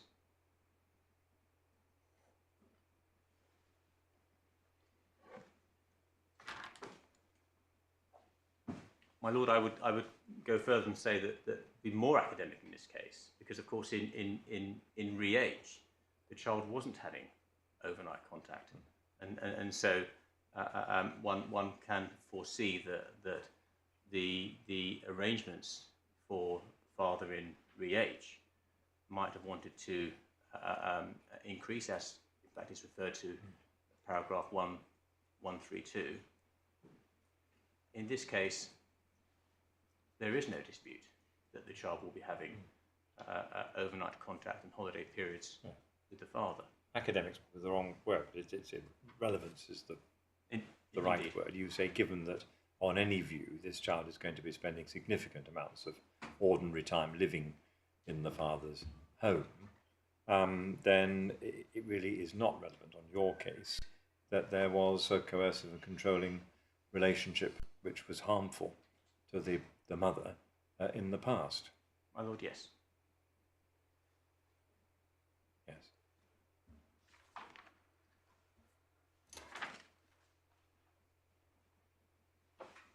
My lord, we discussed earlier, I think when I was outlining my headline reasons why a fact-finding hearing has previously been refused, the established competing risk to the child in the mother's care. And I think I indicated then that this is required to be considered under PD 12J 17H. This is your third point. It is. Well, I perhaps already addressed it. Necessary and proportionate in all the circumstances of the case. Whether something is necessary and whether something is proportionate necessarily is the consideration of one thing measured against another.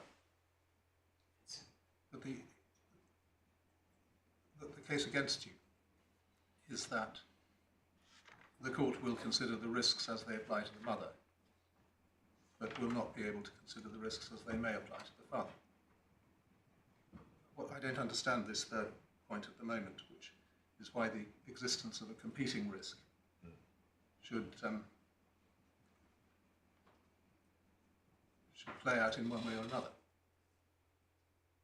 Well, my lord, I'll answer the question this way. The competing risk in this case is, in my submission, an established risk.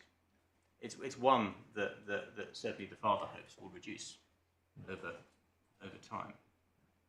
But it is an established risk, and at the outset of these proceedings, circumstances being as they were, the mother accepted that she wasn't able to have unsupervised contact, for example, with the child at the hearing in June of 2020, the first hearing. And we know that shortly after that hearing, she relapsed in the way that I described earlier, set out in the letter from her hepatologist. And the consideration of the need for a fact-finding hearing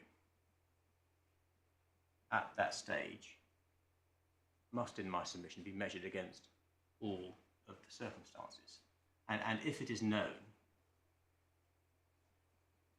that there is a very significant risk of harm to a child in one parent's care, the court must, in my submission, be free to adjudicate that a risk of harm in the other parent's care because of an as yet unestablished allegation.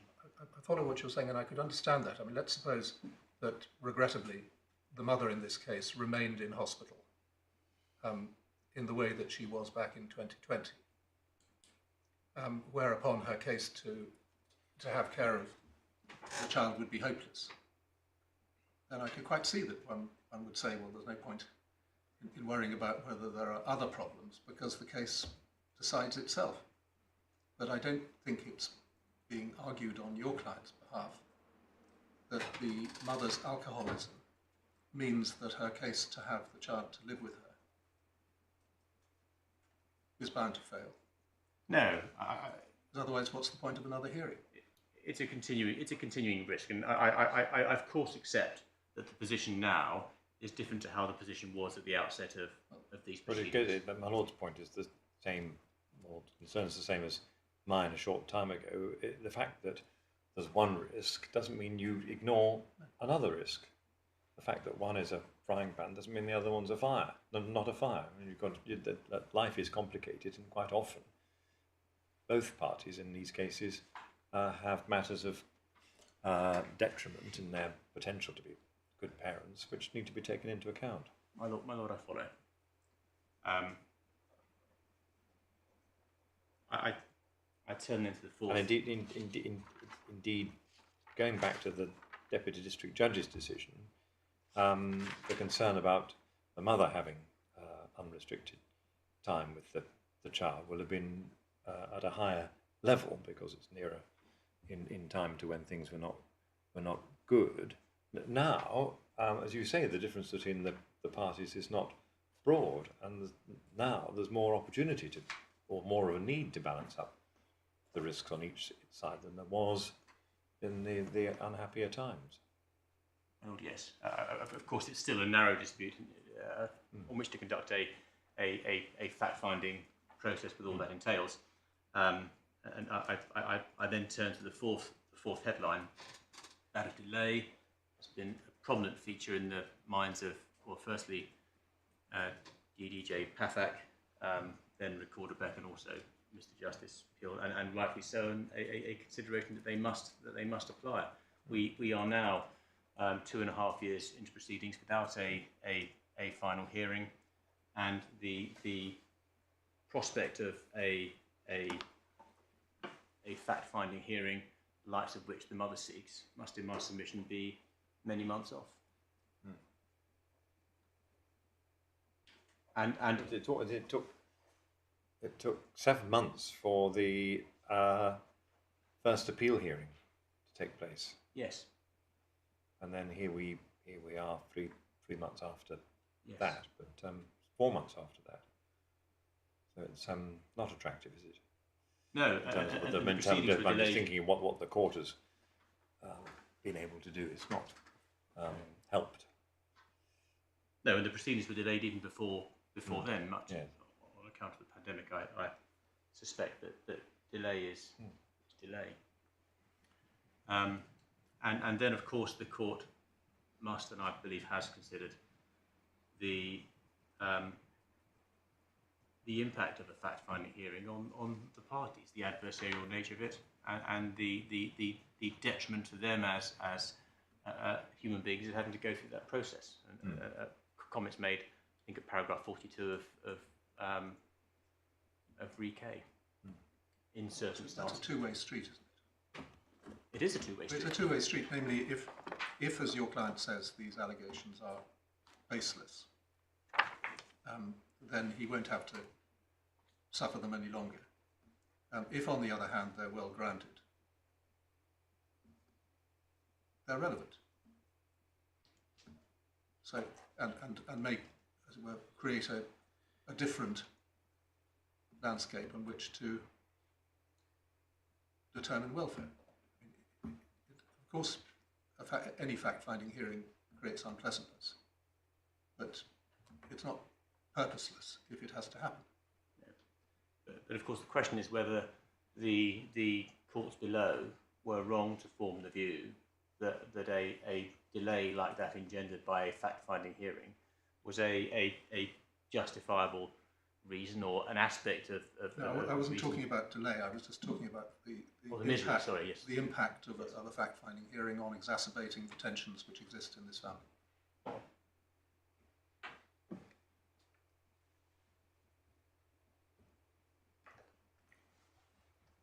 My lords, for those reasons, I submit that the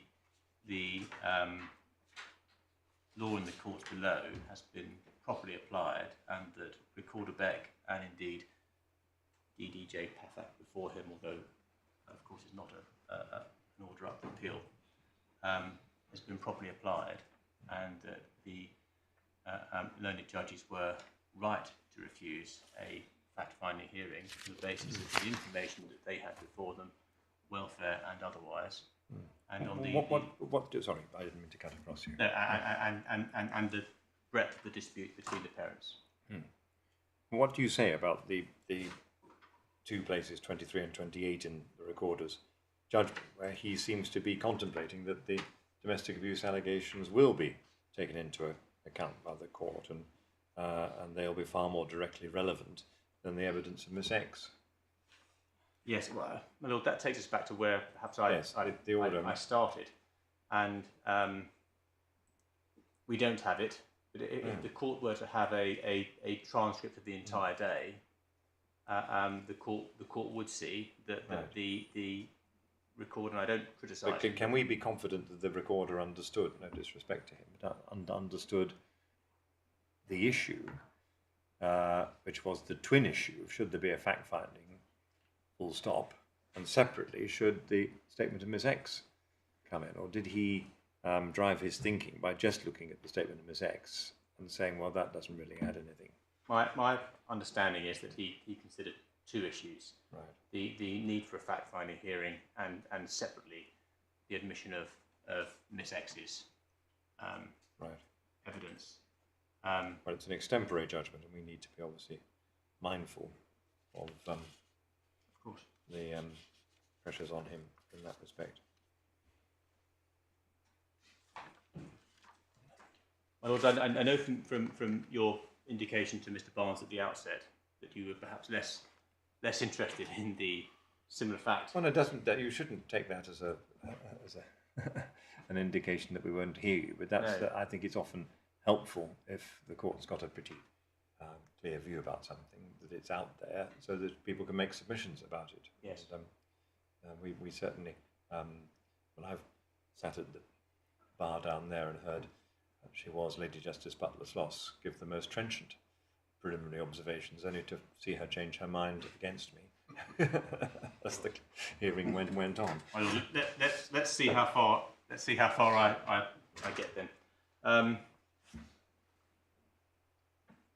The proposition here is that we for some reason, were against you in relation to a fact-finding hearing. Yes. So there is going to be. There is going to be a fact-finding hearing, Yes. but you say without Miss X. Yes. Right. Yes. My lord, yes.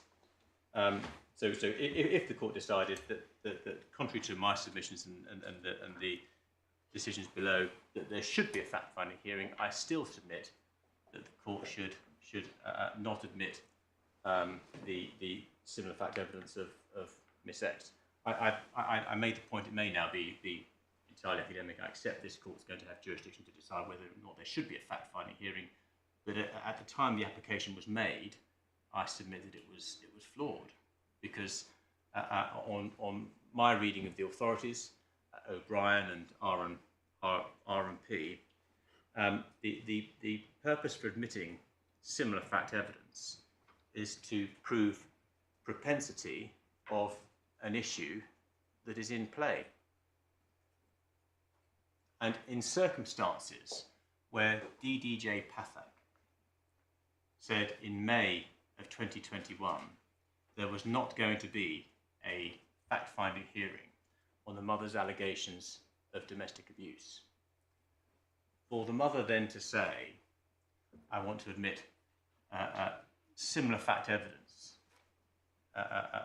in support of an allegation that is retired, must, in my submission, be wrong. It would have failed the first of the two-stage test, in that it wouldn't have been admissible because it didn't go to an issue on which the court was requiring evidence to prove it.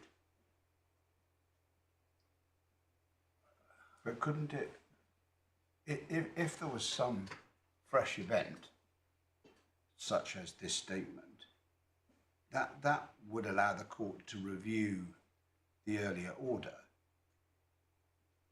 I mean, speaking for myself, I think the focus is then on the second, that which one of the or other of the parties says, this triggers a review, this justifies a reconsideration because this is different. If you think of something very extreme, you know, somebody suggesting that the father had committed some serious crime or something, that might then be seen as a trigger for a review. So I'm not sure it's necessarily wrong, but I get the point that you would then be focusing on the new material to see whether that is a reason for reviewing, in this case, the order of the DDJ. So I'm not sure it's jurisdiction, is it? But it does mean that your submission would be, well, you would then focus on what the new material was. Oh yes, I think the difference between us is that I submit that if you view this through the prism of similar fact evidence and similar fact evidence alone, that is to say, a collateral allegation to prove a core allegation, it must fail if the core allegation is not in play. But I think the doesn't point the that- Lordship made. Sorry, doesn't that go behind what you said you were addressing us on, which was on the presumption that there was to be a fact-finding hearing? I mean, that's the difficulty I have in understanding what you're saying to us at the moment. No, I was making my perhaps an academic point that when the application was issued, it was at that stage flawed because a fact finding was not in play. I accept today that this court says there is to be a fact finding hearing. Then the first stage of similar fact evidence is crossed. I accept that. But just to pick up on your Lordship's point, the other way, it would be perverse for the court to say we're not having a fact-finding hearing on the mother's allegations, but we are on Miss X's allegations. So that's what you're saying is that if yes, I've got the point. Yes. And forgive me, just to answer your Lordship's question, I think the difference between my approach and your Lordship is that I view that through the prism solely of similar fact evidence. If your Lordship's case is that there is some supervening event of a grave nature, well, of course, the court can say that changes things, and this needs to be adjudicated upon because it speaks to risk. But the point I was making, there might in a fairly ordinary case be old allegations of domestic abuse that the court had hitherto taken the view, well, we don't need to go there. But then something fresh happens, and the court says, right, well, we clearly do need to do this because it's a current feature of the couple's relationship, and to adjudicate upon it, we need to bring in the older material. So that's not a Miss X. That's the same party, the mother, as it yes. typically be, alerting the court to the fact that fresh events have happened. Yes, it's whether those fresh events are adduced to support a core issue. Because when, for example, DDJ Patak said there's not to be a fact-finding hearing, he wasn't saying to the parties, I don't believe your allegations, cross allegations. He's saying I find that it's not necessarily. We're just not going to go there. And if we're not going to go there, then there's no purpose to admitting similar fact evidence. But if it's an entirely different species of concern that is being put before the court, well, of course the court would allow that to be advanced. But returning to where I meant to go, if there is to be a fact-finding hearing, then I of course accept that Miss X's evidence is admissible, crosses the first test. The second stage of the test, though, is whether it's in the interest of justice to admit it, and there I look to the authorities of R&P and the House of Lords in O'Brien from, I think, 2005. And in fact, if I can turn to the latter, R&P, the authorities bundle starts at page 83, and I would turn to page 90.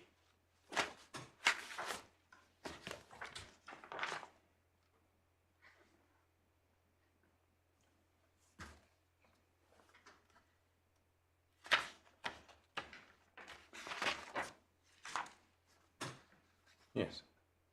Paragraph 26. This is the second stage of the test. I bypassing the first stage of this discussion.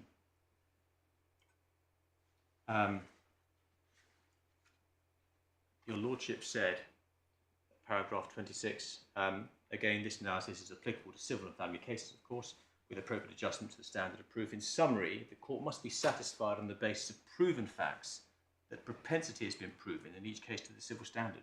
The proven facts must form a sufficient basis to sustain a finding of propensity that each individual item of evidence does not need to be proved. If I might then turn to O'Brien. O'Brien starts at page 92 of the authorities bundle, and if I could turn to page 113, which is paragraph 56. I think this is Lord Phillips. Yes.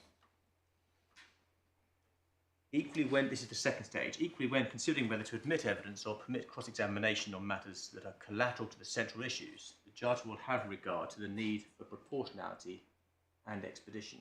He will consider whether the evidence in question is likely to be relatively uncontroversial, or whether its admission is likely to create side issues which will unbalance the trial and make it harder to see the wood from the trees.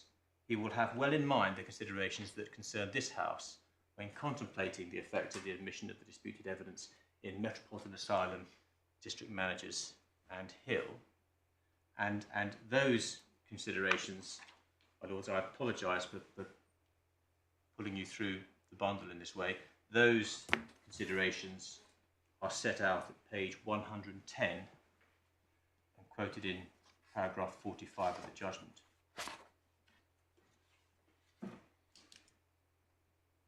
Yes.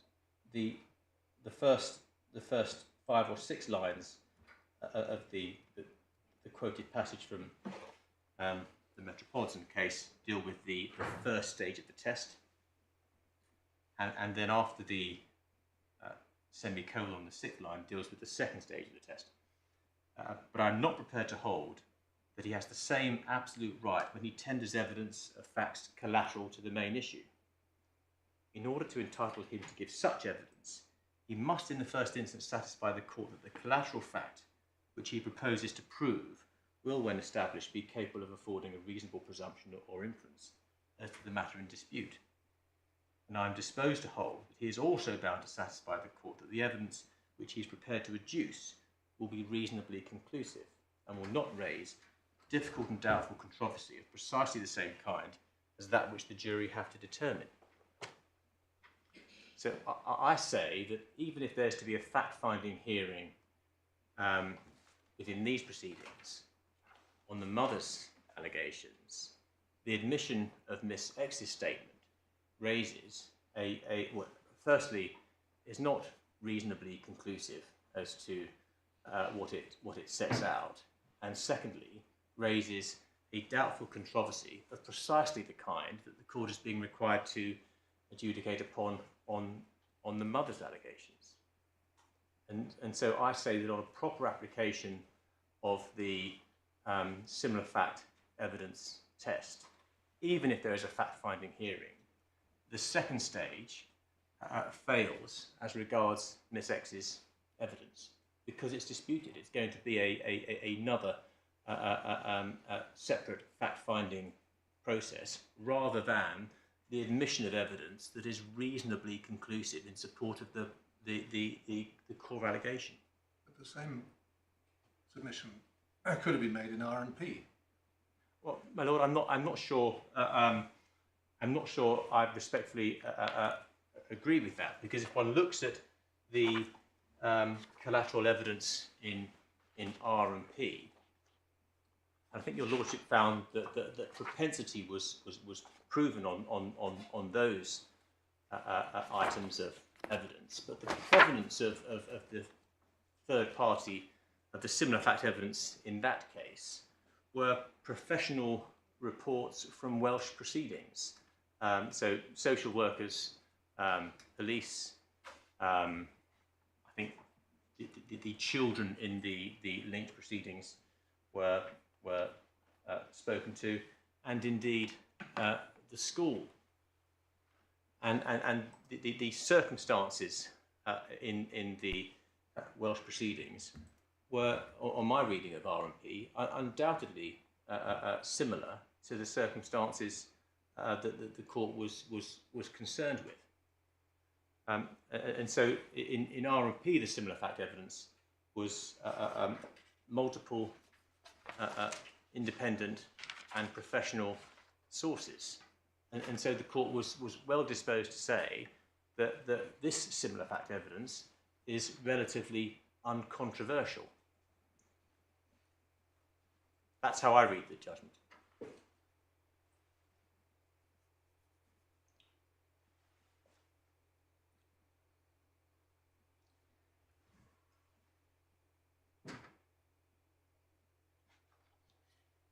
And when Mr. Justice Pill said that the case would need to be completely recast if I don't think it was advanced either before Recorder Beck or before Mr. Justice Peel in quite the same way that I'm developing the point today. But when it was said that the case would need to be completely recast with the admission of Miss X's evidence, I submit that is, in effect, an acknowledgement that this was disputed evidence, it wasn't relatively uncontroversial, and it would lead to a doubtful controversy of exactly the sort that the court is being required to deal with in any event. And it's for those reasons that I submit that even if there's a fact-finding hearing, the evidence of Miss X would fail the second stage of the test. Good, thank you. So that concludes your submissions. My lord, it does. Thank you, Mr. Attridge. Anything? No. Thank you very much indeed. Mr. Barnes. My lord, it was just a very short Yes, number well, that's of points, and actually it may be convenient. The court's been taken to the quoted text in O'Brien, paragraph 45. If my lords have that. Moved. But, Apologies. yeah. It's the authorities bundle 110, electronic 112. Yeah. It was only to invite your lordships to cast your eye down to paragraph 46. Having quoted it, the consideration there is that maybe the submission on that case, which seems to be mirrored in this case, might be to seek to import Right. a harder principle and an arguable misinterpretation of that passage. And I'd respectfully suggest that appears to mirror the approach that my learned friends had.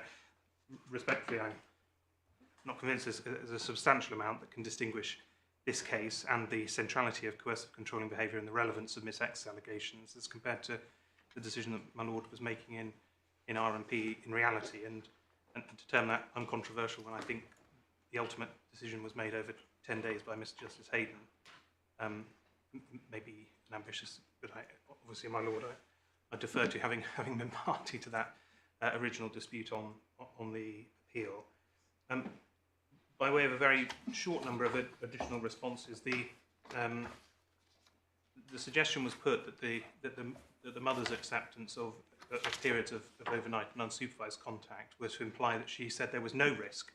I take issue with that, in that it is harmonious with the mother's position to say that there is a risk, but it must, as the court has to, be balanced against other factors that may weigh in different directions in terms of the court coming to an overall final conclusion in relation to the arrangements for contact. And so it is about the manageability of that risk in the circumstances that she advocates. Not a case in which the risk that's being alleged is of physical harm or sexual harm or anything of that kind. The risk that's being alleged is of emotional harm. Yes, and in a sense, that has the potential to operate in a more insidious fashion over a longer period of time and a greater degree of exposure. And that's precisely the issue that we say. And likewise, just to reiterate our respectful agreement with the position that my lords were grappling with in the course of my learned friends' submissions, that there may be some occasions where one aspect of risk so obviously surmounts other considerations that it requires that other potential risk doesn't necessarily require evaluation, but there are many instances where different risks apply, and the dynamic... That's the normal stuff of family law. Indeed. My lord, the only other matter was simply to just deal quickly with the reliance placed on the safeguarding and Section 7 process. My lords were taken to the supplemental bundle and the safeguarding report at page 78.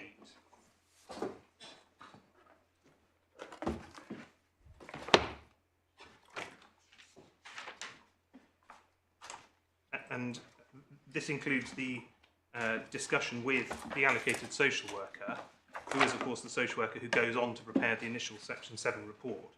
And my learned friend took you to the observation in respect of the concerns about alcohol dependency, concerns of the father perpetrating domestic abuse and misusing alcohol have been assessed and not substantiated. I'm not at all clear how the social worker comes to that conclusion beyond the observation that they make that there doesn't appear to be any immediate impact that they can discern on the child, but there's no question of the social worker being capable of determining the truth or otherwise the mother's allegations. And of course that, in my submission, is the position as at a discussion in April 2020 and lies behind the rather limited and superficial consideration given to... The mother's own account is at the top of page 80, isn't it? Yes. And the safeguarding letter, in the course of its professional analysis, and this is at the bottom of page 80, notes that the mother raises safeguarding concerns in relation to risk of harm from domestic abuse, alcohol misuse, neglect, and so that was live. What is absent in that initial advice is any frank consideration of the need for fact-finding. And it may be that the different complexion at that point weighs differently. But I think my learned friend's ultimate submission in relation to the local authority was that they were not blind to the fact that allegations had been made.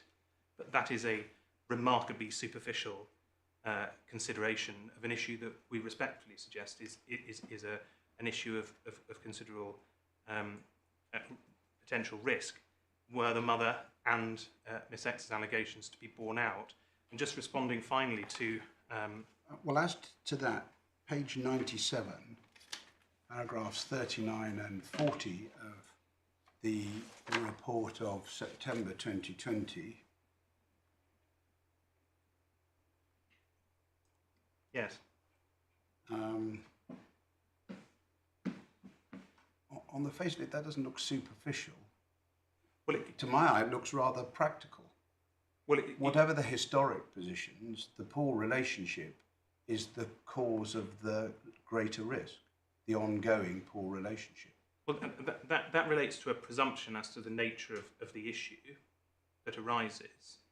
And of course, what underlies that potential vector of risk might well be the father's pattern of conduct on the mother's case, and not some generalised disharmony in the relationship. And that is part of the reason we say that issue has to be disentangled and grappled with. And respectfully as well, in relation to the application that was made for the admission of Miss X's evidence, it's already been alluded to by my lord that incorporated a review of the determination in relation to the fact-finding hearing. That is within the details of the application at 192 of the core bundle.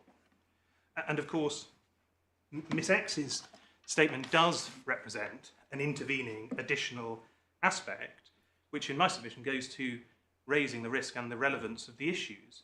It is not simply that this is an ex-partner who alleges similar behaviour, albeit that is relevant. It is the point that following the separation from the mother, the father's next relationship was characterised by equally abusive, on the evidence of Miss X, abusive conduct and coercive and controlling behaviour, which directly goes to the potential issues of future risk that the court has to consider when applying the welfare checklist in the ultimate balancing exercise to determine arrangements for the child. Well, that was the point I was putting to Mr. Ashbridge, that if, on your submission, it is a trigger, it justifies a review. Yes, and I would respectfully submit the way that it grounds that potential future risk is claimed. My lords, I didn't wish to trespass further, but obviously there are other points that I can assist with. Nothing else? No? So we'll just simply adjourn for our judgment. Yes.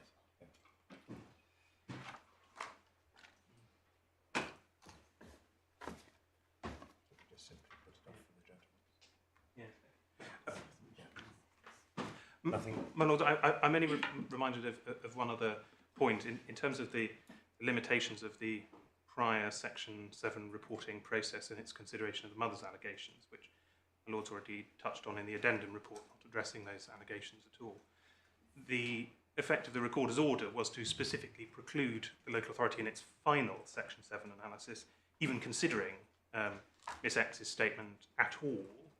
And so the degree to which they could consider whether fact-finding might flow and the relevance was obviated, and we say that was an inappropriate limitation. But I also understand.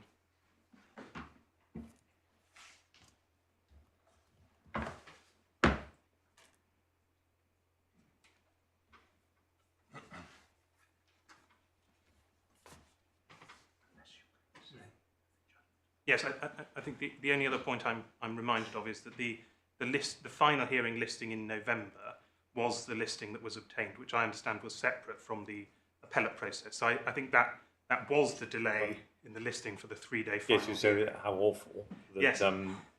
Even without these appeals, you wouldn't have got on till a year, 11 months later. Indeed. It's astonishing, yes. My lords, as I say, unless there's anything further. Good. Well, it won't surprise you to say that we would wish to consider these matters and reserve our judgments. We'll endeavour to deliver those promptly and try to meet the 4th of November target date. We will circulate them in draft to the lawyers as usual for you to identify the inevitable typographical errors, but not to embark upon more submissions at that stage. Until that stage, the court will adjourn.